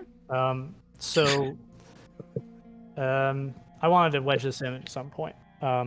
When you went to sleep, it doesn't really matter when it happens. So Ryan, thanks for joining us for spectating, but your part has not come up yet. not even completely sure if it'll come up next session because of what's happened here. Just railroad us, and then we'll be okay. Just railroad us. It's gonna be. I'm gonna be. This is delightful for me. Anyway, I like how he says that. Yeah. Anyhow, as you're sleeping and like just to nail it home where you are, as you're sleeping one night out in the dunes, camping out off the road, let's say, or on it, each of you will go to rest. That was hilarious. I need to end the combat from the That was last one. awesome. Scares away. Yeah, I mean, the guards are watching you, so, like, as soon as you pull out a bow, they're pulling out their weapons, and as soon as you draw, the guy's saying kill, because it's like, you know. So... Let me just... This is, like, something that I have to make sure I'm fully prepared for. Okay. I was also going to let you know, Aaron, that there was something I wanted to do during the rest, but I want to keep it private, so I'm going to DM it to you. Awesome. After. DM it to me, and, like, we haven't even hit that rest yet. Okay, so, cool, yeah. Yeah, that's the 2-week thing. No, I meant for something else I was going to do. Oh, okay. Gotcha. Fair enough. I'll consider it. We'll hit it. Okay. Something else on the radar, since we're all here as well and we're discussing separate stuff, is rescheduling different time frames for consideration.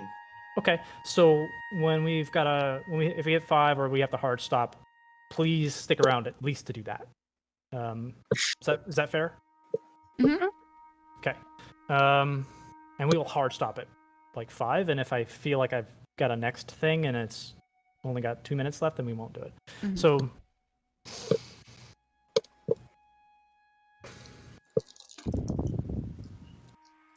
Ostos. Hello. You lay down to rest that night. And I want to make sure that I have this real proper, yeah, here we are. Despite the wealth of questions swirling about in your head at any given point in time, sleep manages to find you. Though it's not long before they turn to nightmare. Your eyes open, but not in the sands of the tablelands, somewhere else. And you hear a bell. You sit inside a glass vessel, sand beneath your feet and falling upon your head. Outside, you see the silhouette of your friends before an endless darkness. Each of your friends begin to die horrifically. A slender iron blade piercing through the bottom of a scaled jaw. A colossal maw grinding flesh and bone into red pulp. A massive arm colliding into the back of a mole's skull. For each of these gruesome deaths, you reach out as you have before. Yet now, each time it's in vain. They receive no second chance, only death. And afterwards, your focus returns to the bell.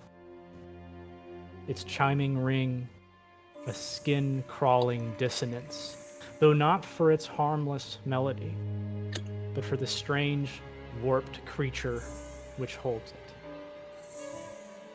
it. The glass protects you from carnage outside. Do you remain within or smash it to reach the gift in your friends?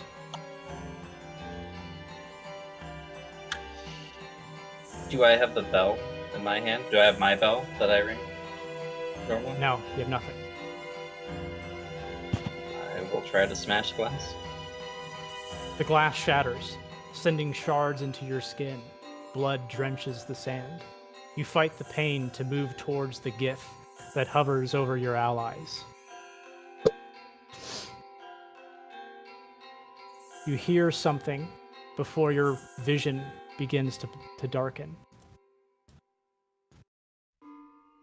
This pristine. You snap awake, drenched in cold sweat. And in that moment of recovery, you think you might have heard a bell. I will grab my belt and, like, with the tempo, just kind of like, anybody ready. You wait a Ready to moment, talk. but you don't hear it again. Jenny. You're muted. I know. Oh no, what? Jenny, you go to sleep. The cot is comforting and warm, though in your dreams, it becomes warmer. In fact, it becomes unbearably hot. Uh-oh. Light flickers from behind your eyelids, and you open them to see wild flames licking the side of a familiar building. The flames begin to shrink, however, until they're snuffed altogether, and you find yourself inside of it. You see your mother's face. You look up at her as though you're small, and the emotions you feel now become simple, unmarred by poisonous drink and fiery conflict. When she arrives home, you greet her, your heart filled with love and without reservation. She embraces you before unclasping the jewelry from her neck to place on the nearby table. As if by summoning, a figure emerges from the next room. It's Dre, but faceless and cloaked in shadow. The warm expression of your mother is suddenly doused. The remnants are cold fear. Do you try to get a better look at the figure's face? Or do you turn away from it and leave this place? No, look at the figure. Every time you attempt to look at him, he becomes faceless again. Every time you move about, his shadow shifts. And as your curiosity burns brighter, his very form is burned away. Fire fills the building again, consumes you all. Though when you wake, you feel quite cold.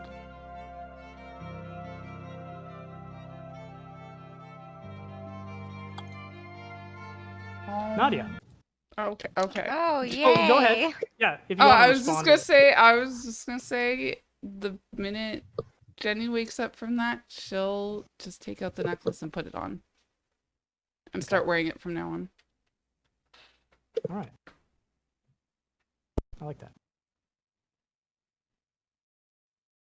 Nadia? Mm-hmm.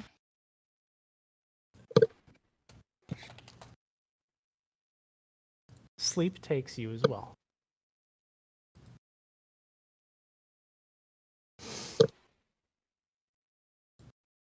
There's a whole setup with music and that kind of thing.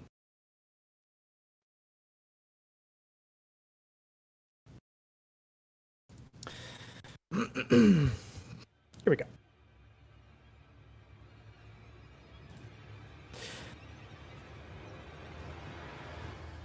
You see robes, gray to resemble your ignorance, unstained with the blood necessary for the Dre mission.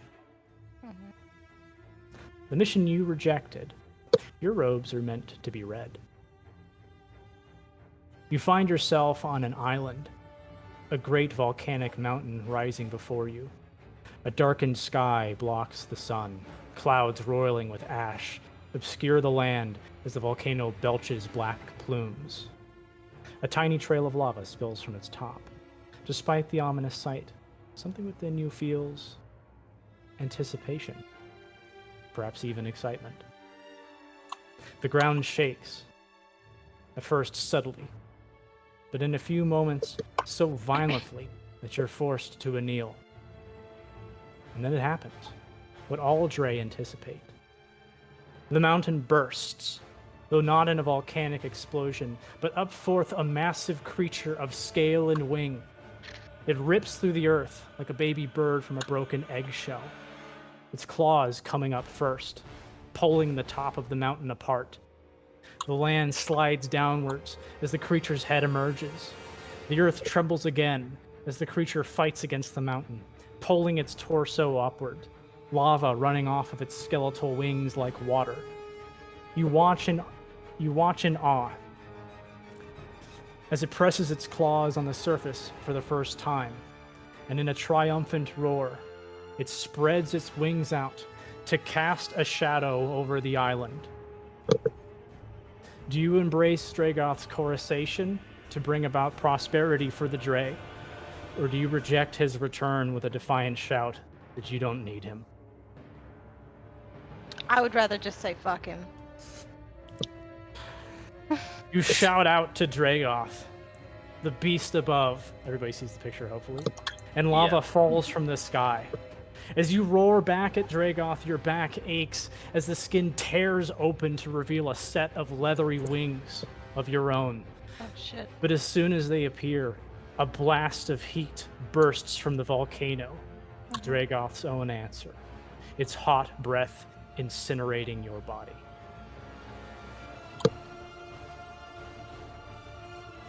You awake with a pounding heart. And sweat beats. What's that? And sweat beats, apparently. Sure. Zerdos.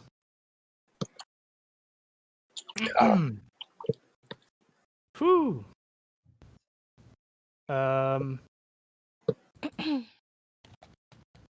Did I prep a pick for this one? Yeah, sure did. Zerdos, you go to sleep as well. You go to rest and awake to a crowd roaring as you step into the arena. Those few who know your name curse it, and the rest boo and hiss at your presence. You look above to see what wretched sorcerer king you've come to entertain, but find, to your surprise, that it is instead Ricus of Tyr, the greatest gladiator of the Tablelands, looking down upon you. The mole sits upon a throne fit for a god, his piercing stare judging you as though your very thoughts are laid bare before him. Ahead of you, you see your opponent, a burly Tarek of brutal past. I think I have the picture for him. There we go. The Tarek rushes at you with a huge maul in hand, slamming it just shy of you as you roll aside. You trade devastating blows with the Tarek, but feel your body beginning to fail. And further, the crowd continues to demoralize with a cheer for every bone-cracking strike against you. Your vision blurs, or perhaps blood has seeped into your eyes, but use one last surge of strength to dive underneath the Tarek's hammer blow.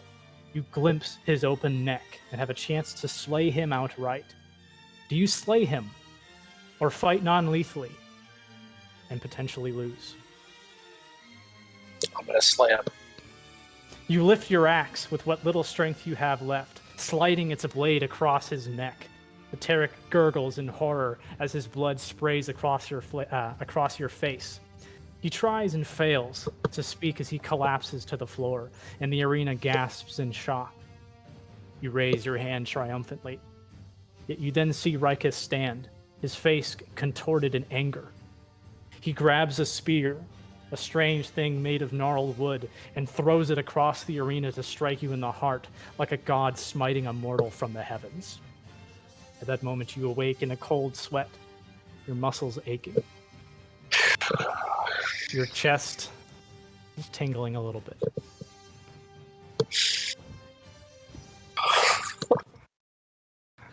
All right, Beastie, you're last but not least. Oh boy.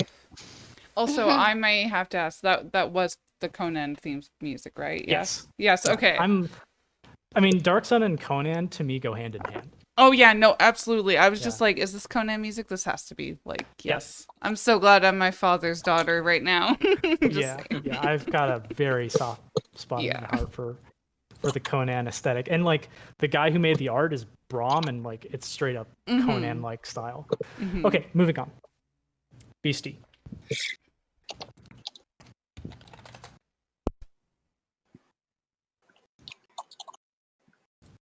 Oh, wrong spot. Okay.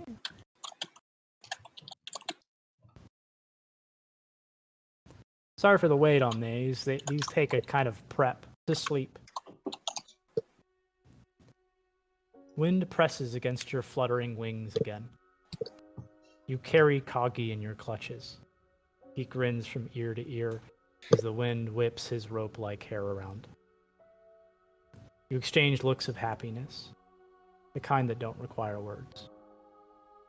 Among you in the skies is an enormous flock of birds of your kind, all flying towards the same colossal oak. Its trunk is as wide as 100 trees, and its great branches reach up and into the clouds, obscuring into its unfathomable peaks. Your heart swelling with anticipation, you soar high and towards that majestic body of life, but then its form changes. The branches fall away. The bark turns to white marble. The life around it withers, and the very earth underneath it becomes blighted. Around its base lies a familiar, wingless serpent, green like the earth and massive in proportion, now devoid of life. Ahead you see this. Do you choose to perch there anyhow? Or fly away from this unfamiliar structure? It replaced the tree? Mm-hmm.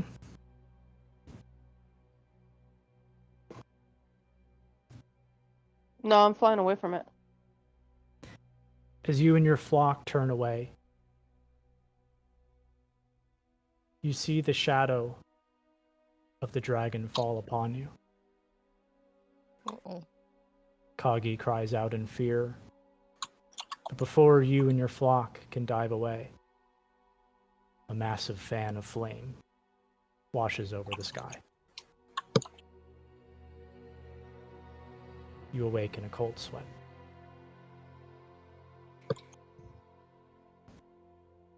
Okay, that's where we're going to leave off. Let's talk about how we want to set up our timing for